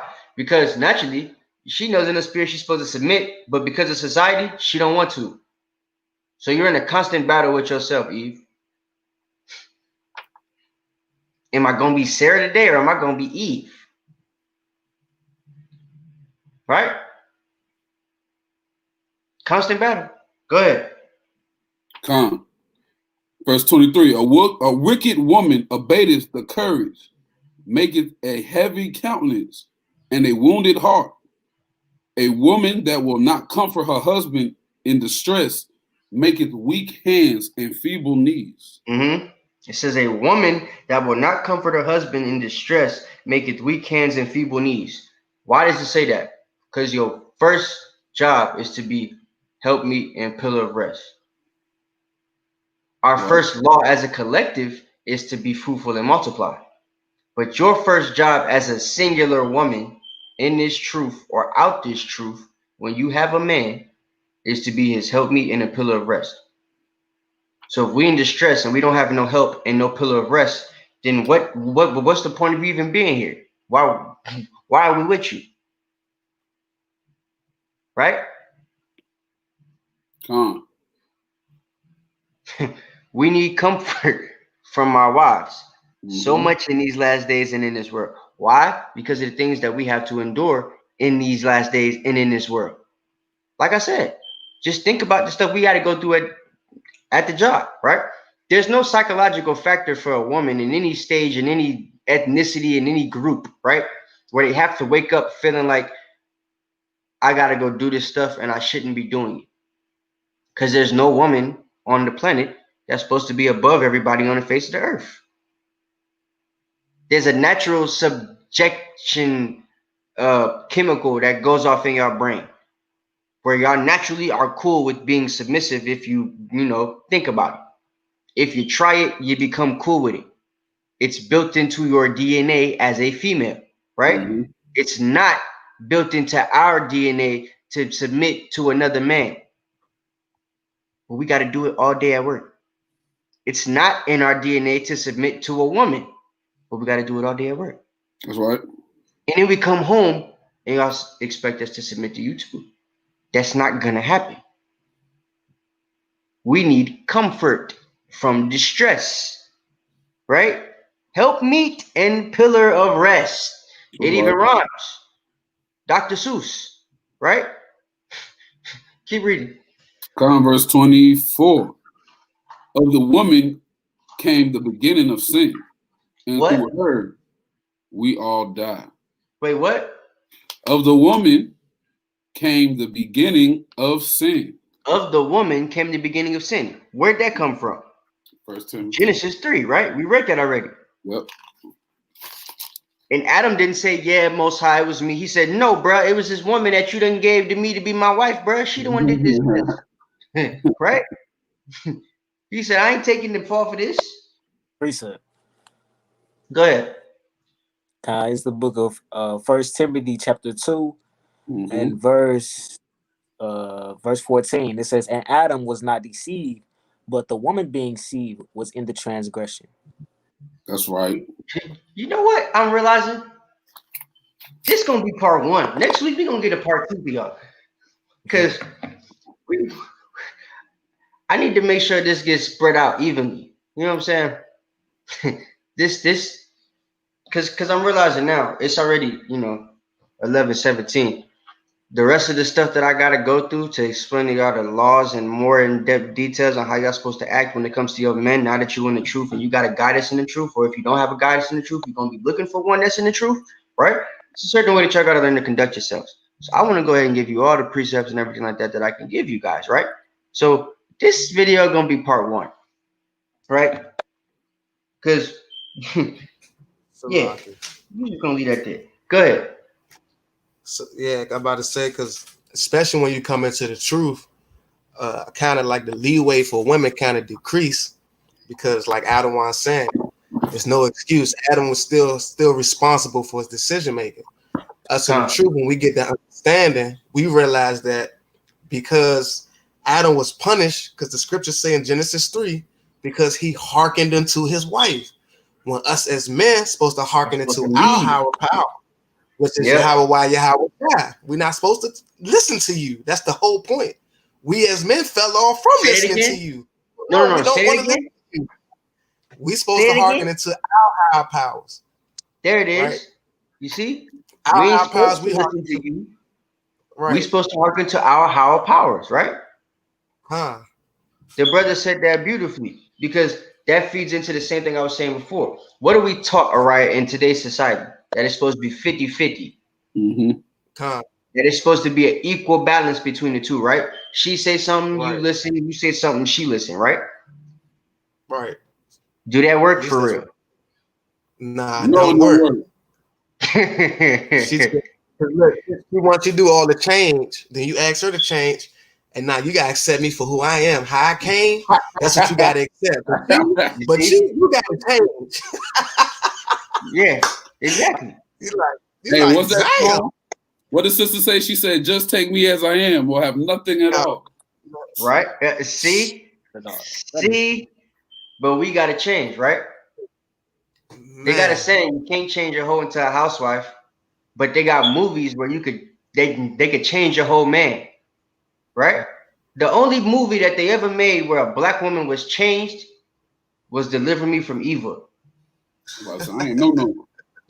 That's the only movie. The only one. Right? And the man still got flack at the end for changing the woman with the drastic measures he had to take to do so. He still was blamed at the end for the stuff he did, right? If you ever seen that movie. So even in Hollywood, they know how Eve is difficult to deal with because they've made whole movies about it. They got stereotypical black women, right? For a reason. Because they know that the way y'all act is completely different than every other woman in the household, in any household, in any society, ethnicity, or whatever, right? Okay. The Elamite woman that have the candy stand next door to us on Saturdays, she submits to her husband. Wanna know how I know? Because that one time she rode on the sidewalk right through our camp in her little Ford Rav, with her little Honda RAV4, and we was all looking at her like she crazy. She did it because the man told her to do it. She didn't care what the cops was gonna do, driving her car on the sidewalk in the middle of camp in front of a whole bunch of people, driving through the sidewalk, none of that stuff, right? Her dude just said, go get the car so we could load up this candy so these niggas don't steal our stuff, and she did it. He would have been like, no, the police. Right. I can't do this, that, and the third. You do it, nigga. Exactly. Right? It's automatically a different situation when it's any other woman in any other society from any other ethnicity, because they automatically are taught growing up how to be submissive. Our women since slavery have been taught the opposite, how not to be submissive. Literally, for you to have a man, you grow up in a black school and you listen to the black girl say the stuff, right? Yeah, see, y'all remembers that. You remember the because I don't even know if we got that on camera. I remember in the last channel we had y'all actually got to see the lady pull up on the sidewalk right through the middle of our camp in her car. And brothers are like, yo, she really fun to do that? Like, she, you know what I'm saying? She drove right in the middle of our camp on the sidewalk in a whole vehicle, bro. You know what I'm saying? And didn't care, not one bit. Because her husband told her to do it so that they could load up the stuff. And we ain't even seen him since. He don't even come through there no more. It was almost like he did it that one day just to show, look what we could do and we don't care. We're going to run right through your stuff. And he never came back. So it's like, I think about that a lot whenever Eve come to camp and she talking crazy and stuff, because I'm like, yo, Elam drove her whole car on the sidewalk right in front of her. It's a police station right across the street from us. She didn't give no cares, right? She didn't care at all, bruh. Just because her husband said, hey, go get the car. These niggas going to steal the candy. Go get the car. She said, what do you want me to do? I'll do it right now. You know, in a little Indian accent. She hopped in the car, went and got that thing from wherever it was parked at, and drove right through camp. Wasn't going to stop. She ain't honked the horn, nothing. Just waved the hands, move out the way, niggas. I got a car. Y'all don't see me with the car? She turned the headlights on and expect everybody to move out the way because her husband said to go get the car. Right. If I asked Eve to go get the car, drive on the sidewalk so we could put the chairs up, she's going to be like, I'm not doing that. What? I'm not doing that. Not happening. You understand? And it's something that simple. Hey, and if she do it, she be like, if I get a ticket, you paying for it. That's right. Elon may say none of that. She wasn't worried about no ticket. Man, I'm telling you, bro. Let's Sirach chapter 26. Khan, this is the book of Sirach chapter 26, starting at verse 1. Yeah. Blessed is the man that hath a virtuous wife, for the numbers of his days shall be double. Keep going. So a man is gonna be blessed if he got a good wife, right? Right. This partly goes into that same wife being a wife of understanding. I know we ain't going to the virtuous woman thing yet, but I'm gonna break that down for y'all next week. That's gonna be part 2, right? We're gonna get into how y'all supposed to act now that we telling you, you know, how y'all act in ways that's contrary to yourselves and our families, right? It says the women of other nations take their role as a wife so seriously, right? And notice he used the word role as a wife. You understand? As if it's a job. That's right. We all have a job that we're supposed to be doing. The idea of disrespecting their husband is against their religion, right? What happens to a Muslim woman if she disrespects her husband? Let me ask y'all that. Do y'all actually know what would happen to the chicks that dress up with the hijabs that can't show nothing but their damn eyeballs? They already can't show nothing but their eyeballs, bro. Right? Some of y'all would say that's disrespectful in itself. I can't show my hair that I just spent $150 on. No. Bought from somebody else. Yeah, that I bought off somebody else's head. I'm sorry. But so I can't use, right? I can't use this against y'all because it's like, well, I mean, I can use it against y'all because the women from the other nations, like you said, they take their role seriously. So far to the point where there's even rules in a society. A Muslim could slap the black off his wife or the brown, whatever color she is, or the white. You know what I'm saying? For the Arabs, he could slap the colors off his wife for disrespecting him. Some of them die. Exactly. Right? She tell her husband no, and he takes out his machete knife with the curve in it, and he cuts her head off and puts it on YouTube. And marries another woman the next week. Just because the lady said no. And the next one wouldn't even dare do it. I know a girl that I went to Georgia State with. She's an Ethiopian Muslim chick. She came to work with a black eye because she denied her husband sex. She was tired from work at Georgia State. They made us work late. She came back to work the next day with her face all jacked up. And when I asked her what happened, she know I'm an Israelite. So I guess she assumed it's the same type of stuff because, you know, I don't know. But she just straight up told me, I won't tell this to nobody else, so please keep it a secret. But he beat me up because I didn't give him any sex and I deserved it. She said it just like that. And I'm thinking to myself, I said, what? She said she deserved it. What? But it goes to what the Awan said. It's against their religion to disrespect their husband. Hey, and if you think about it, it's against the Bible too. Thank you. I was just about to say that. Exactly. Thank you.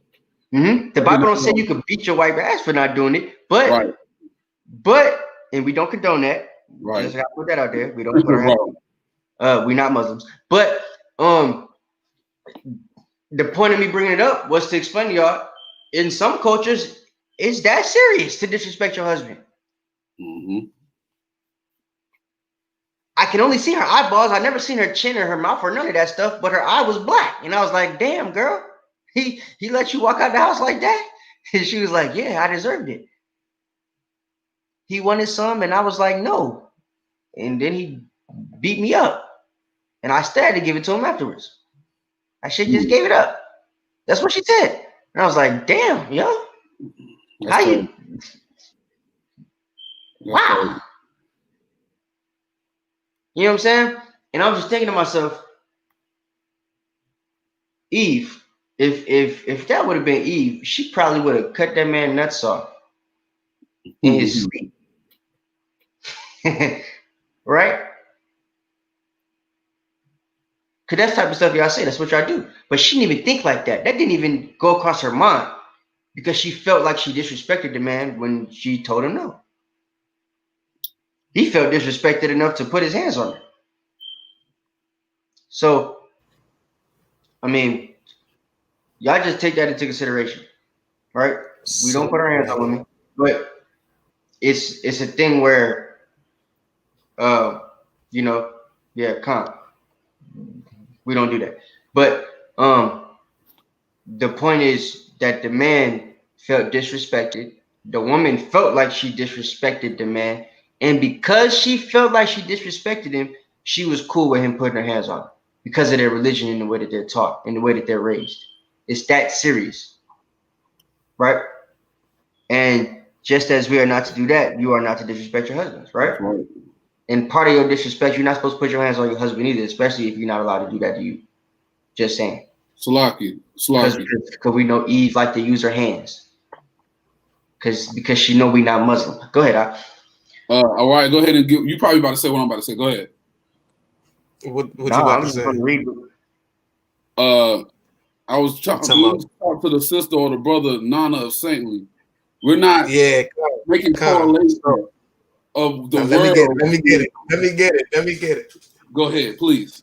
Go ahead. The word religion means the practice of. So when you're saying that we're correlating between the word of God and religion, yes, we're practicing the word of God. We're exercising or religion the word of the Most High. Yes. Simple answer. It's like before you do, I just want to expound on what Adam was saying. So yeah, just so y'all know, you know what I'm saying? I brought this out before, and I'll probably find that scripture for you next week in Proverbs, where it talks about if you mad and stuff, to separate from your significant other and come back and revisit the situation later. It says it to that effect. It's not an exact quote, but that's how we're supposed to act instead of getting mad enough to put our hands on people. You know what I'm saying? Examine yourself. Make sure you're not a tool of Satan. Let me read what he said. He says, choose carefully what you want to get angry about and examine yourself if you are a tool of Satan or a good woman deserving of a man who loves you, right? Speaking to the woman. So y'all got to and the men too, make sure that you're not being a tool for Satan as well. You know what I'm saying? If you don't get too overly pissed off and do something stupid to the woman when she get out of order. Because she is going to get out of order. That's just the way it is. You know what I'm saying? We got the spirit of Adam and they still got the spirit of Eve. So they just come with the territory. Eve gonna get, to be an Eve sometime. They not always gonna be in that Sarah mind state. So we as the men, we gotta learn to pipe down sometimes and teach. Always be apt to teach, right? Can't always get mad when they get into a situation they're not doing right. Teach them how to do right. Don't always turn it into a fight. You feel what I'm saying? It's like one more Padawan. Share and pray. Acts 5:29. We ought to obey God rather than man. So if he's leading you to sin, you have to think of that scripture. We got to obey the Most High rather than men. So if he's trying to get you to do a line of coke or something crazy or whatever, anything that has something to do that's going off. I hope you're not with a man in the truth that's trying to get you to do a line of coke. Right. But still, you know what I'm saying? Even if he ain't in the truth, if he's trying to get you to do something contrary to these laws, statutes, and commandments, it's a wrap. Precept. What you got? And then we're going to get back to Surah 26 so we can wrap it up for the night. 1 Corinthians chapter 7, verse 14. For the unbelieving husband is sanctified by the wife, and the unbelieving wife is sanctified by the husband. Elsewhere your children are clean, but now are they holy. So that's going into Judah's point with answering if you're doing sin, no. But if you keeping the commandments and like Proverbs and Sirach say, you dealing and you speak with wisdom, which is the Bible, then he's going to be sanctified like Ephesians 5 and 26 by the word. So no, you don't have to follow sin, but with you being obedient still to your husband because it's a law, right? Then he will be sanctified by your actions. That's when faith and justification work hand in hand. Faith and works work hand in hand. So that's that, man. You know what I'm saying? Brothers bringing out precepts for y'all. All right, let's get back to Sirach. You didn't have no precept, did you?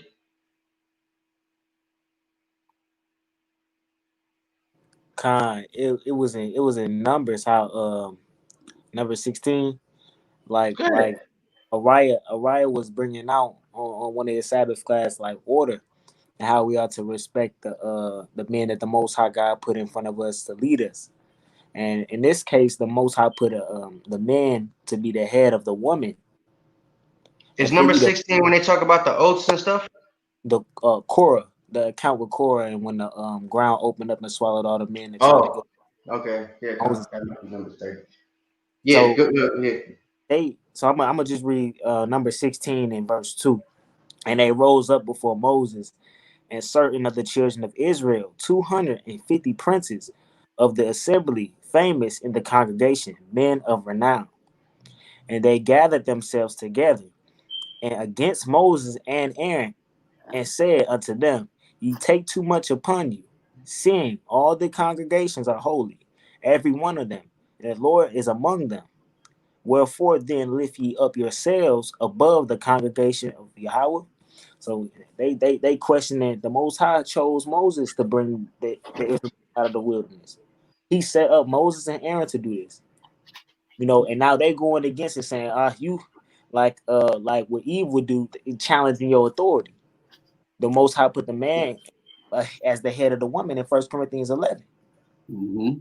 And it's being reiterated through these scriptures how we the head of the woman, and the woman should submit to us like we submit to Christ. We not expecting the women to do anything less than what we doing. I don't want Eliel to tell me we at camp. I don't want Eliel to tell me, all right, that sister about to walk to our car. You go walk with her. What I'm gonna say? Nah, I want to hear the, I don't want y'all all teaching. I want to hear the word. No, I don't want to go do that. Not bucking up against him. He tell me this, that, and the third, and go do this. After that, go over here, and then after that, go over that. I don't want. And I'm doing it. We not expecting y'all to do anything less. We not bucking up against who the Most High put in front of us. Don't do that as well. That's right. That's what I want to do now.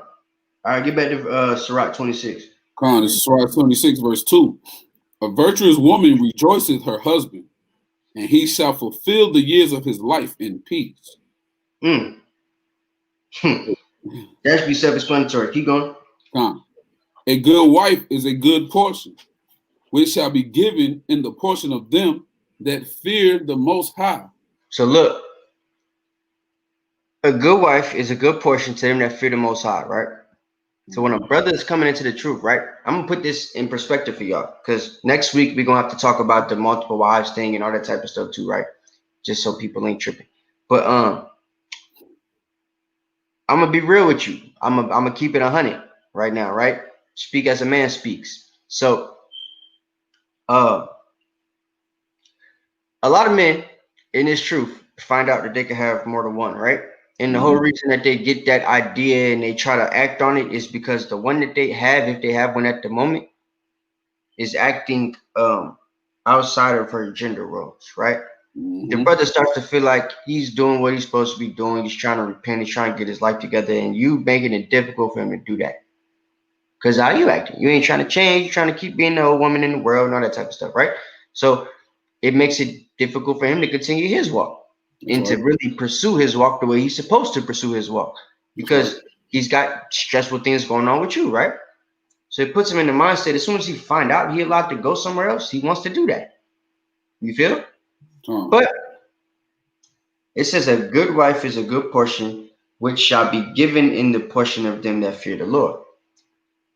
If a brother reads this scripture, he finds out about this scripture. Say he's on the class right now, he hears about it. He's on a Friday night class, brothers bring it out, he hears about it. Never heard it before, right? Or if you're in my case, you on a Thursday night call where you have all of Sabak and I'm Uwalla, and you hear it bring out, and you write it down.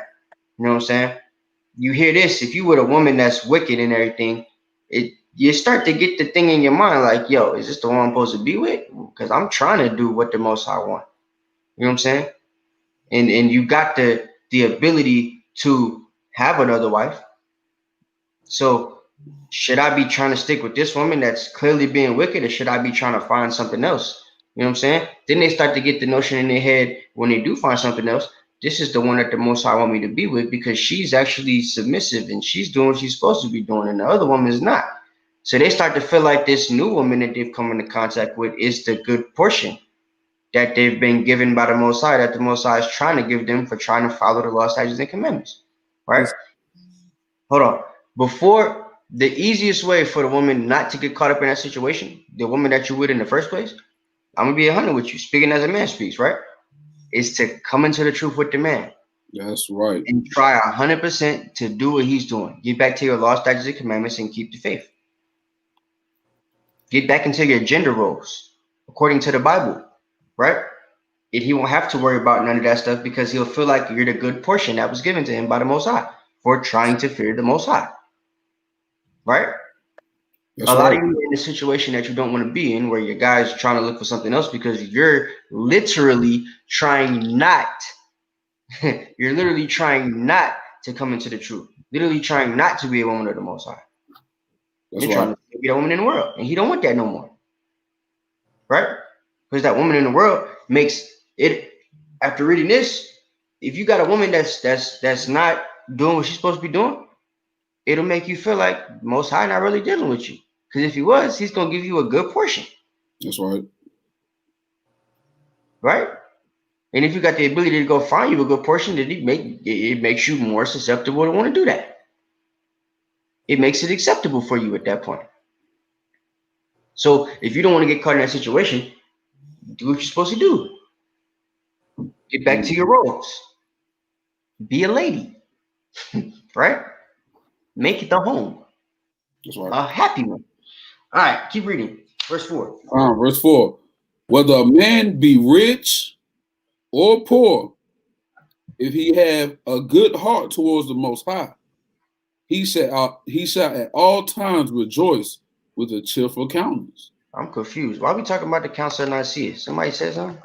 Eyes wide open. We're not even talking about that. You got to wait till another time. Friday nights after class is over, we do the question and answer.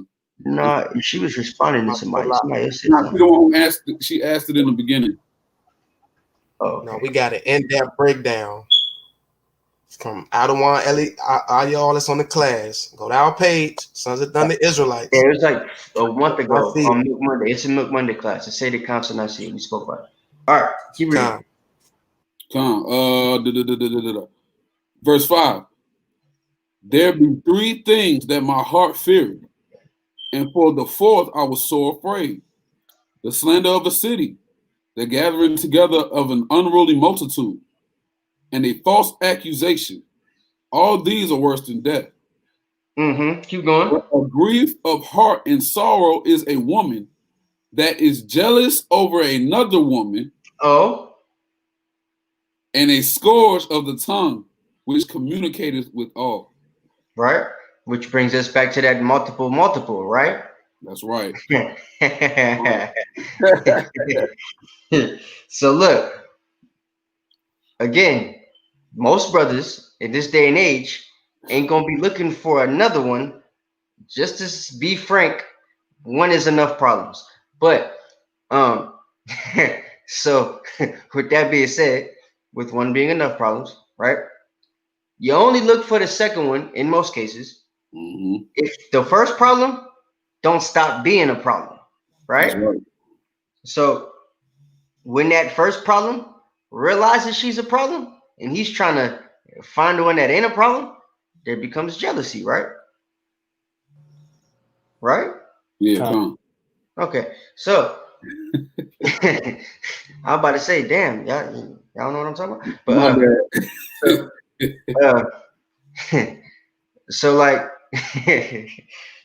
this is the type of situations that you're gonna find yourself in, right? And as I told you before, best way to avoid this is to get back into your roles, right? If you understand the roles, things like this don't happen. The jealousy factor is gone, right? The brother won't even probably be looking for another thing to make you jealous. Why? Because you doing what you're supposed to be doing. He ain't got no reason to do that. You feel me? So just keep that in mind. If you do what you're supposed to be doing, you know, Sarah, Eve, daughters of Zion, right? Daughters of Sarah, whatever you want to call yourselves, right? The daughters, the princesses, y'all are supposed to be within your roles. And if you're within your roles being a virtuous woman, right? If you're within your roles being submissive, then you're within your roles training up your children in the way that they should go, right? Being a helpmeet and a pillar of rest to your husband, then there's certain things that you just won't have to worry about. I'm gonna just put it like that. Read verse 7. Salaki, I was giving this brother the verse where we was at. Okay. Verse 7. We have Sirach chapter 26 and verse 7 now. We've already read verse 1 all the way to verse 6. Now we have verse 7. Keep going. An evil wife is a yoke shaken to and fro. See that? An evil wife is a yoke shaken to and fro. Go ahead. He that hath hold of her is as though he held a scorpion. Job says holding her is you're gonna get bit, bruh. You know what I'm saying? Slow. And you're gonna die slow. That's that scorpion sting, right? Mm-hmm. That Icarod. so so like this is what you get right here, man. You know what I'm saying? That evil wife shaking to and fro, right? Mm-hmm. She's probably got doctrines. She a Christian, Jehovah Witness, Afrocentrist, Egyptologist, right? Right. All at the same time, right? And you holding on to her and all her doctrines and all the stuff that come with her, the Afrocentrism, the matriarchy, you know what I'm saying? All of that stuff. It's like holding on to a scorpion. Right. Go ahead, keep reading. Verse 8 for you young sisters. A drunken woman and a gatter abroad causes great anger, and she will not cover her own shame. And we're gonna get more into this next week because after we finish this little bit of Sirach, I'm gonna close it out for tonight. But next week for part 2, I'm going to go so in depth with this and bring out all the scriptures on how y'all don't supposed to dress, how y'all be dressing, and all that other stuff. That's right. It's gonna make you sick when you realize what the Bible say about your thotteronis out there, right? You know what I'm saying? So, but it says a drunken woman is a gatter abroad that causes anger, and she will not cover her own shame, right? Y'all go outside, you drink, you go to the clubs. What are you wearing when you go into the clubs? Mm-hmm. The smallest dress possible. Mm-hmm. The highest heels. Revealing as Clickety much clack. The what? Lowest cut shirt. revealing as much as possible. Revealing as much as possible. Yeah, you might have the smallest dress on and it might be see-through. What you wore the dress for? You might well showed up naked, right? Like, bruh. So you got on the smallest dress, it's see-through. You got no bra on. You got your jewelry showing, all of it, right? Because you had to go get your jewelry because you know you're gonna be showing it. You know what I'm saying? So you went to the tattoo artist. You got your tattoo right here because you know it's always gonna show because you never got a shirt on, right? You got one right here under your nipple because you know it's always gonna show. And then you got the ring and things. You know what I'm saying? So go ahead. And got a damn panther, a whole panther going down your leg. Yeah, see, all right. So you got your tramp stamp, right? Right. You got your panther going down your leg. Why'd you get it on that part of your leg, right? Because you know that the clothes you're gonna be wearing is gonna be revealing enough to be able to show all that stuff. And the sister said it, right? Right? Miss Naya, right? She said you're already bed ready, right? Right. You already ready for the bed. You went to the club ready to go to sleep, Nick. Night. Night. You knew right? you weren't going back home till tomorrow. You're drunk. You're getting drunk at the club in your pajamas, right? And then you wonder why you got raped. For real though. Hey, that's how it is. That's the ugly Don't truth. make no sense. But this is why, right? And it says that drunk woman ain't gonna cover her own shame. She gotta hop in the Uber the next day with them same clothes on. Stinking. It's a lot. They wonder why they can't find a good man. One that won't dog them out. One that's gonna stay and help raise her kids. Yeah, and then they making Facebook posts, right? All you niggas the same. Yeah, you get that walk of shame, right? All you brothers the same, niggas ain't shit. Right. You know what I'm saying? Slacky for the language. But that's what it is. And it ain't our fault. I'm gonna be real with you. You did that to yourself. Everything that happened to you that night was 100% on you. You can't blame nobody else for it. The dudes that raped you, you can't blame them for that. Should they have done it? No. But did you allow them to? Yeah. You actually told them, come get it. I'm naked. Look at me. I want some. I came to the club with no clothes on so you could take what I do got on off. Nigga, what you talking about? I'm getting drunk. I don't even want to remember this junk by the time I leave. Put me in the car and just give me a Zanny or something. That's how they act. Nah.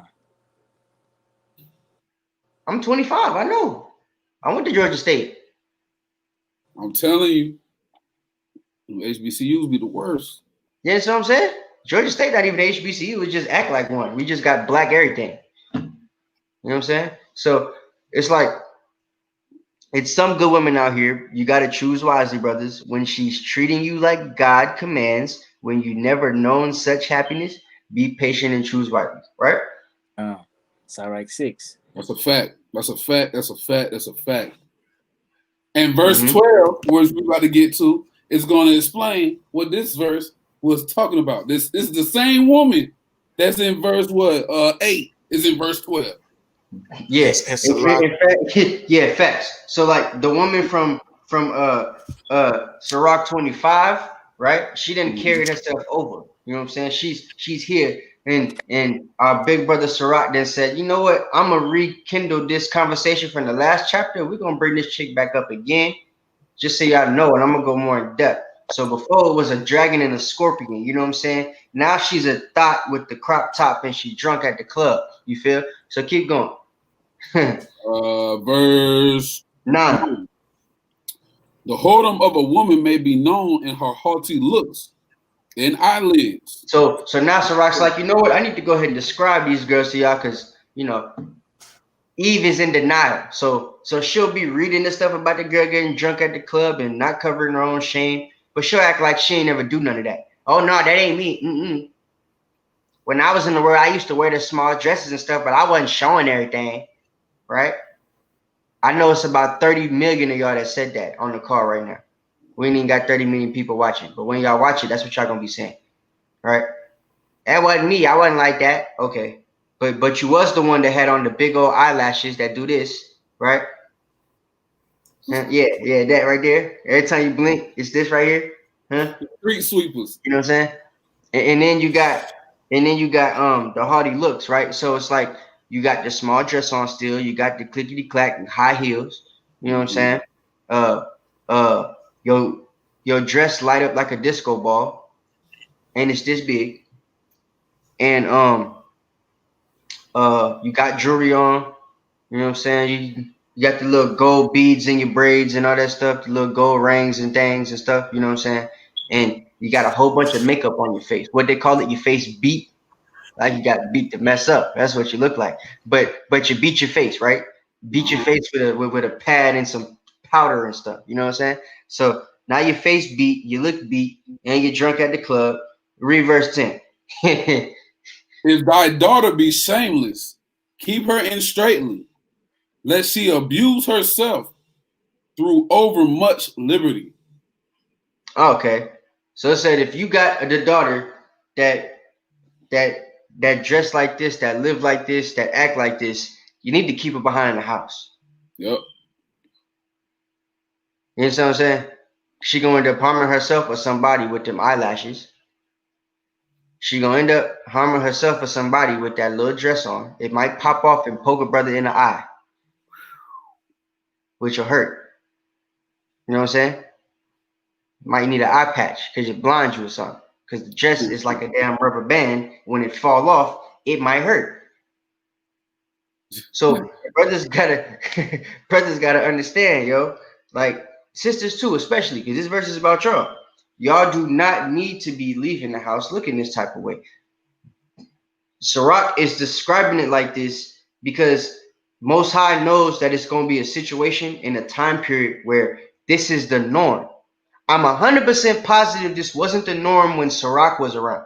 Nah, they'll probably freak seeing something. Even writing this himself, he's probably like, damn, what is going to be happening? You know what I'm saying?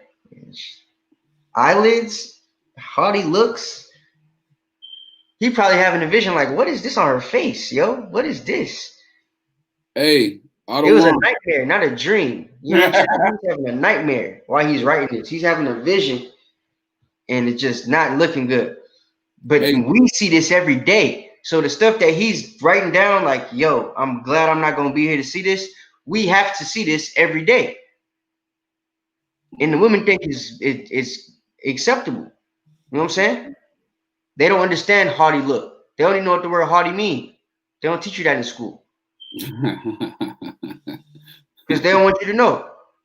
So you out here literally looking and dressing in a way that's not acceptable. You think it's acceptable. Why? Because they've put it all over the media. You know what I'm saying? They got TV shows geared to making women dress like this, geared to making little girls think it's okay to dress like this. The little girls watch VH1. The little girls watch MTV 1 and 2 and 3 and 4, or however many it is. You know what I'm saying? BET. And on all these shows, the little girls is acting the same way. Even on Disney Channel, they got promiscuous girls and stuff now. Disney Channel, bruh. That's right.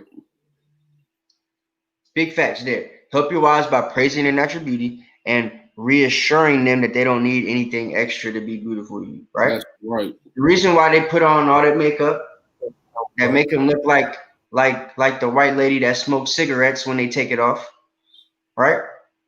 Is because society has put a lot of pressure on our women. Took the words out of my mouth. Pressure to do what, right? Pressure busts a pipe. They've got pressure on them to look like Kylie Jenner. And Kylie Jenner been trying to look like them.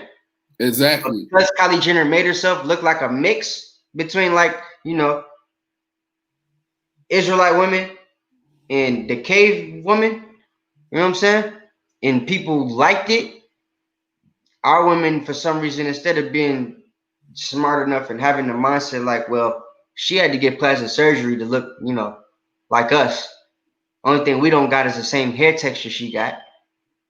But she did the thing with her lips. She did the thing with her butt. She did the thing with her chest. She didn't got a spray tan to make herself look darker. Everything she did, except for the hair, is what we got naturally. That's right. But our women don't think like that. Because it was brought to them in a light-skinned package with long hair. Straight long hair. Right? Because some of y'all got long hair, it just grow up like this and y'all don't think it's long enough. You know what I'm saying? But so, like, we have to get back to doing what the brother said. Praising our women for being natural.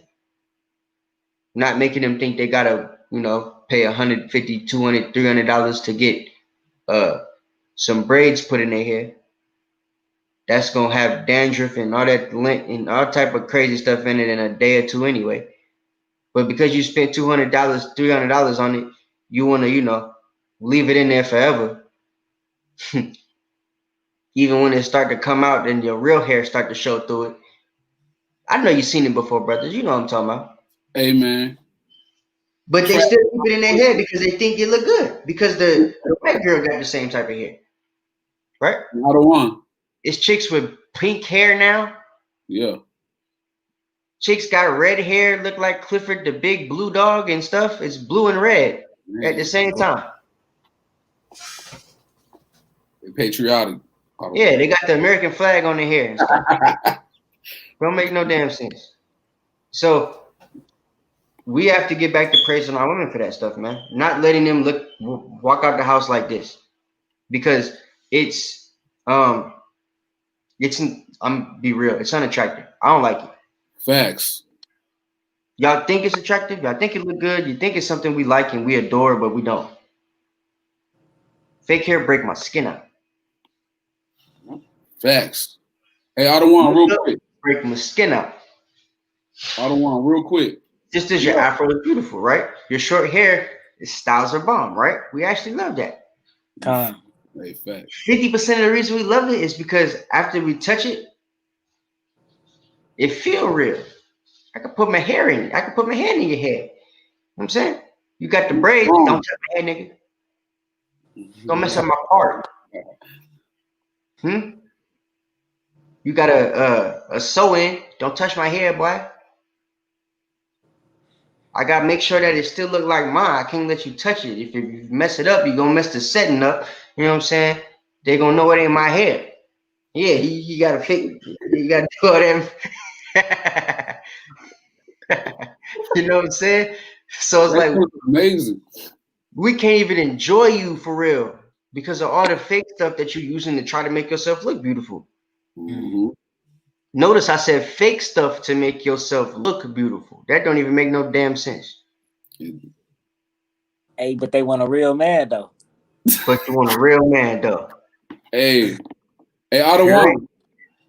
Go ahead. I don't want. You said something about Kylie Jenner though, right? Because what I don't want to teach you is how to, you know what I'm saying, love yourself again, right?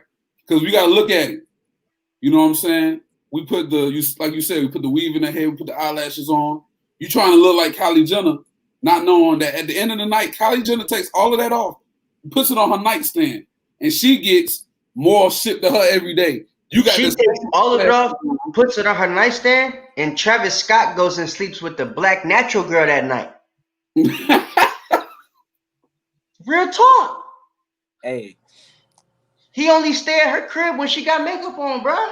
That's a fact. I know people that know Travis. Hey, but look, you know Kanye and Kim is not together. They finna get a divorce and everything. Yeah, for sure. Kanye sleeping with transsexuals because they look more natural than Kim when she take off her makeup. Oh, dang. Y'all just ain't found that out yet. I don't want our women is getting eyelash or eyelid lice because while you trying to look like because while you're trying to look like Kylie Jenner, where she takes those off, throws them away, and puts some new ones on because she has an endorsement by whoever makes them. You wearing them every day, putting the glue on your eyelids like it's supposed to be there, and some of it's ripping your eyelashes off, and you're getting eyelashes leaving them on for so long. And like I don't want to say it, right? We're not saying none of this stuff to get on y'all. I know some of it sound funny. It seems like we joking, but that's not really what it is, right? I'm saying this stuff to y'all and I'm putting it in the perspective that I'm putting it in so that y'all don't get completely mad about it. You know what I'm saying? But while I'm saying it, I also want y'all to be thinking like, yo, it is kind of ridiculous that we feel like we need to have eyelashes on that could touch our forehead and our nose at the same time. Like, and we think it look good. It's crazy. Because the white girl said we got to have eyelashes that flow in the wind like mink and stuff. You got mink lashes. I don't even know what mink is. What is mink? It's a fur. So you got fur lashes. Every time you blink, you gonna blow a brother away. They itch and stuff. You be scratching your eye the whole time they on. That's right. Pay $200 for a girl to sit there for 30 minutes on each eye and try to perfectly put these lashes and glue them to your damn eyelids. You see what I'm saying? A skincare regimen. You feel me?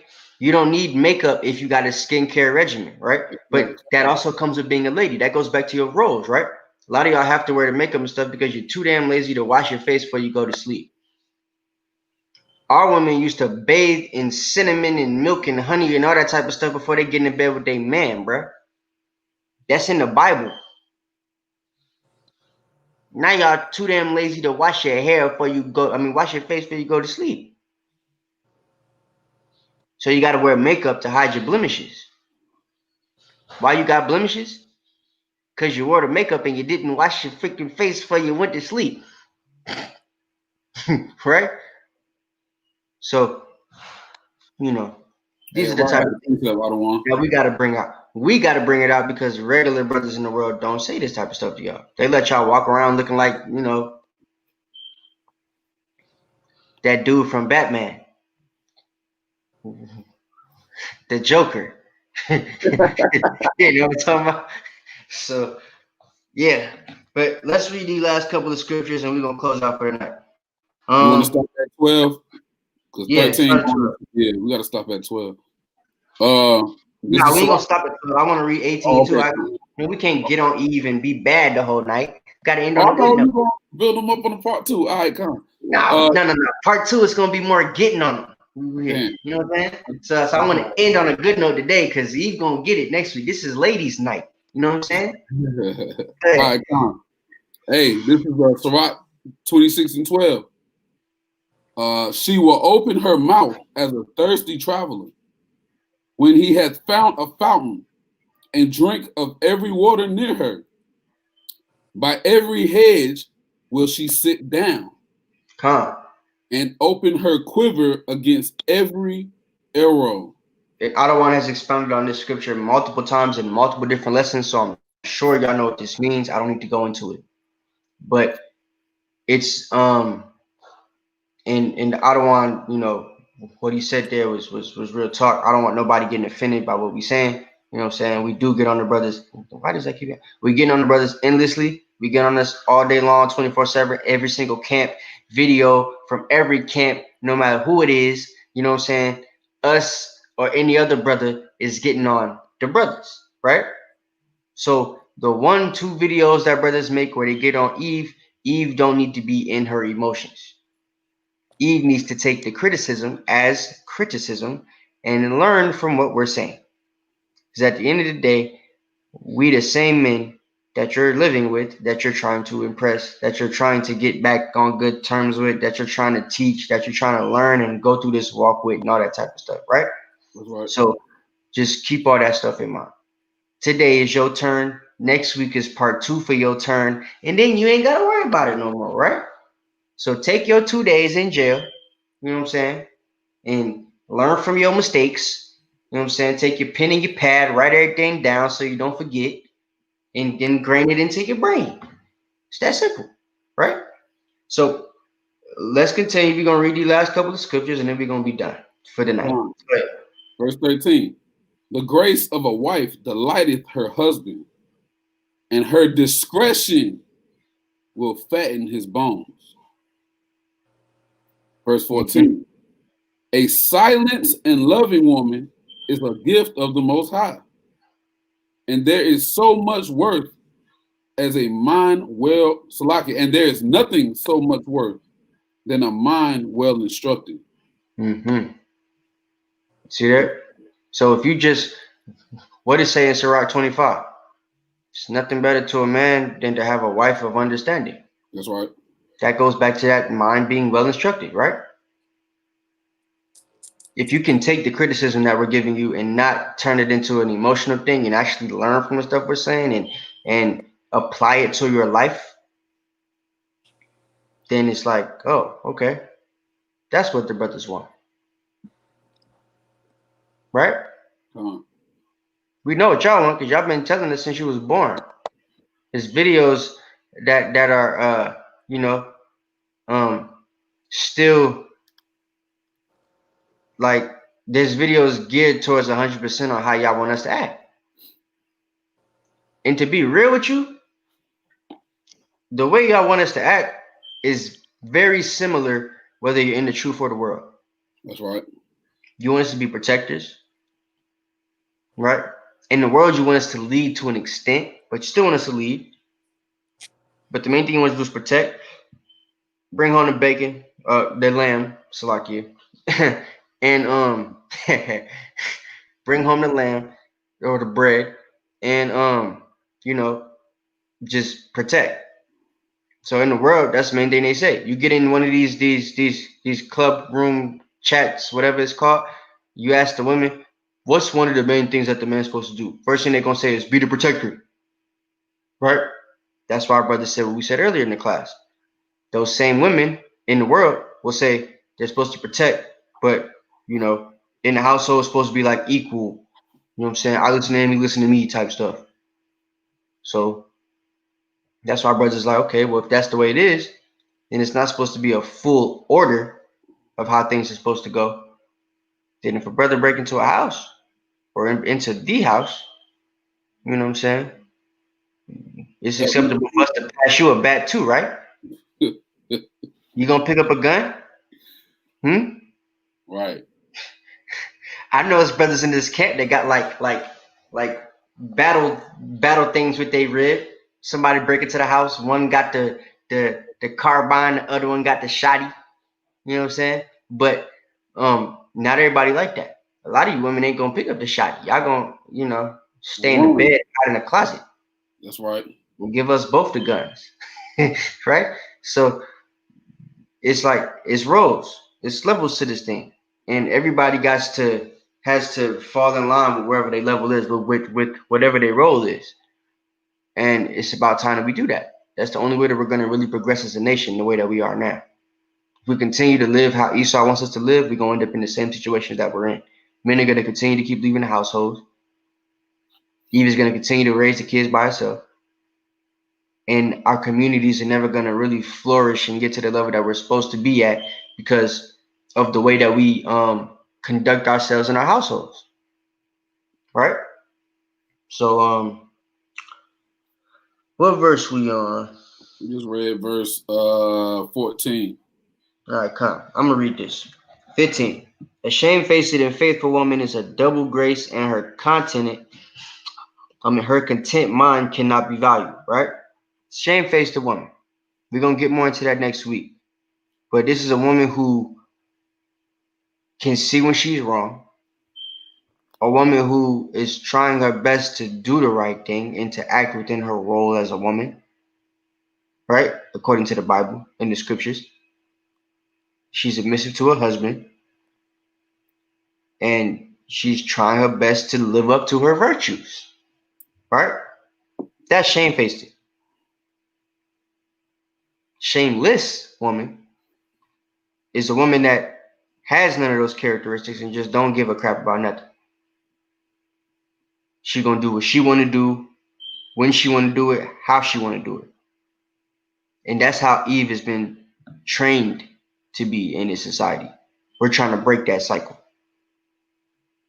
The sooner we break that cycle, the sooner we're going to end up in a situation where it's going to be easier for the men and the women to cohesively work in the household. Right now it's difficult because it's the man trying to be the man and the woman trying to be the man, but half the man, not the full man, but half the man, but enough of the man to where she wants to control, right? So she don't want to be the man that protects. She just want to be the man that got the control in the household. See what I'm saying?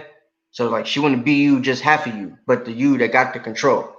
You know what I'm saying? So we got to get out of that. We can't continue to allow that mindset to stay in the hearts and minds of our women, man. So the only way to get that to leave is to correct them.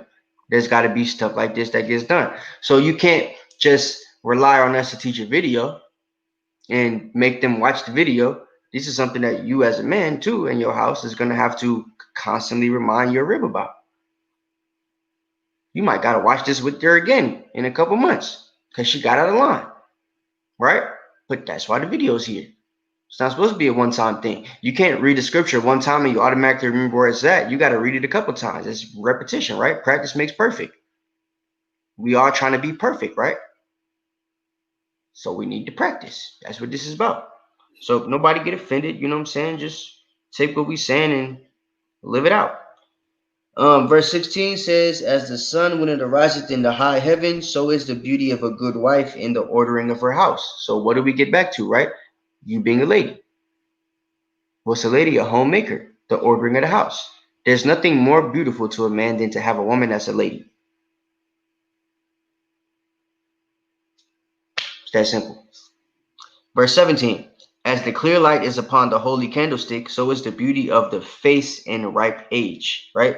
As the golden pillars are upon the sockets of silver, so are the fair feet with a consonant heart.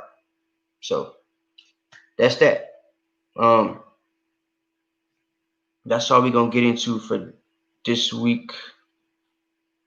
There's more. I'm going to skip through this so we ain't got to get back to verse 26 next week. So I'm going to jump to 24. It says, a dishonest woman contemplates shame, but an honest woman will receive reverence. An honest woman will reverence her husband, right? So you being an honest woman that's trying to come into this truth, that's what you should do. You should be reverencing your husband, your significant other, right? Whether he's in the truth fully or not. You should be trying to help him come into the truth if you're further along than he is. I don't mean teach him, but put him on a class. You know, get him to watch a YouTube video one time. Don't tell him what it is. Bring him to camp. Say y'all finna go out to eat on a Saturday or something like that and pull up at the camp spot.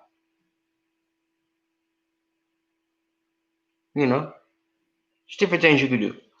But it says, an honest woman is gonna reverence her husband, basically. A shameless woman will be counted as a dog. Right? Our brother Sakari liked the Good News translation of this verse. Because it don't say dog. they say that other word where female and dog is associated with each other, right? So, brothers with a scriptural mind, after they've read this scripture, that word automatically becomes linked with shameless. So when I think of the B word, I don't think of a female dog. I think of a shameless woman. You know what I'm saying? That's what comes to mind. And shameless by way of the definition by the scriptures. So that's what that is. And I'm not the one saying it. The Most High says it. It says a shameless woman shall be counted as a dog, right? In the Good News Translation, a shameless woman shall be counted as a beep, right? It says, but she that is shamefaced will fear the Most High, right? And that shamefaced woman is going to be the one, right? Iron line. So that shamefaced woman is going to be, she's going to be submission. She's going to be that honest woman that reverences her husband, and through that reverence of her husband, that shows her fear of the Lord. Because what's the order of man? Most High, Yahweh Shah, man, then woman, then child, right? So for you to really fear the Most High as a woman in Israel, you're supposed to be respecting your husband. So a loud crying woman and a scold shall be sought out to drive away the enemies. So if a loud woman and a scold is sought out to drive away Esau, what we want that in our house for?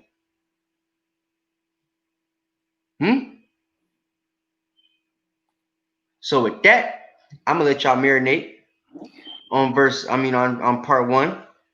Next week we're gonna do part 2. We'll get into the virtuous woman and the good things that we should be wanting to see from Eve, right? Because it ain't all bad, you know what I'm saying? But we had to get this out the way so that y'all could think about stuff, you know what I'm saying? So we're gonna get a whole week to think about everything that we spoke about this time, and then next week there's gonna be a whole lot more scriptures explaining to you how to be virtuous, right? And how to uphold the virtuous things of the Bible that a woman's supposed to uphold. So we are the sons of thunder Israelites. It is our prayer and heart's desire that all Israel might be saved. Salakia, we didn't get a chance to really answer questions this week, but we still got the Thursday night thunder and the Friday night class, which is the class you are supposed to come on to ask your questions. So if you have any questions, whatever they're pertaining to, whether it be the Council of Nicaea or whatever it is, right? Y'all could go ahead and bring them same questions to the Friday night class. They will most definitely be answered. Okay. So we'll see y'all next week. Y'all get ready for Thursday, Friday classes. You know what I'm saying? Make sure that y'all are on there with your pen and your pad, your paper, all that type of stuff. And if brothers drop a video this week, be on the lookout for that as well. Again, we the sons of the Israelites give all praise, honor, and glory to the Most High Yahweh by Shema Mashiach Yahweh Shai. Shalom. Shalom. Ooh, Sharon, throw out a Sharon for your donation.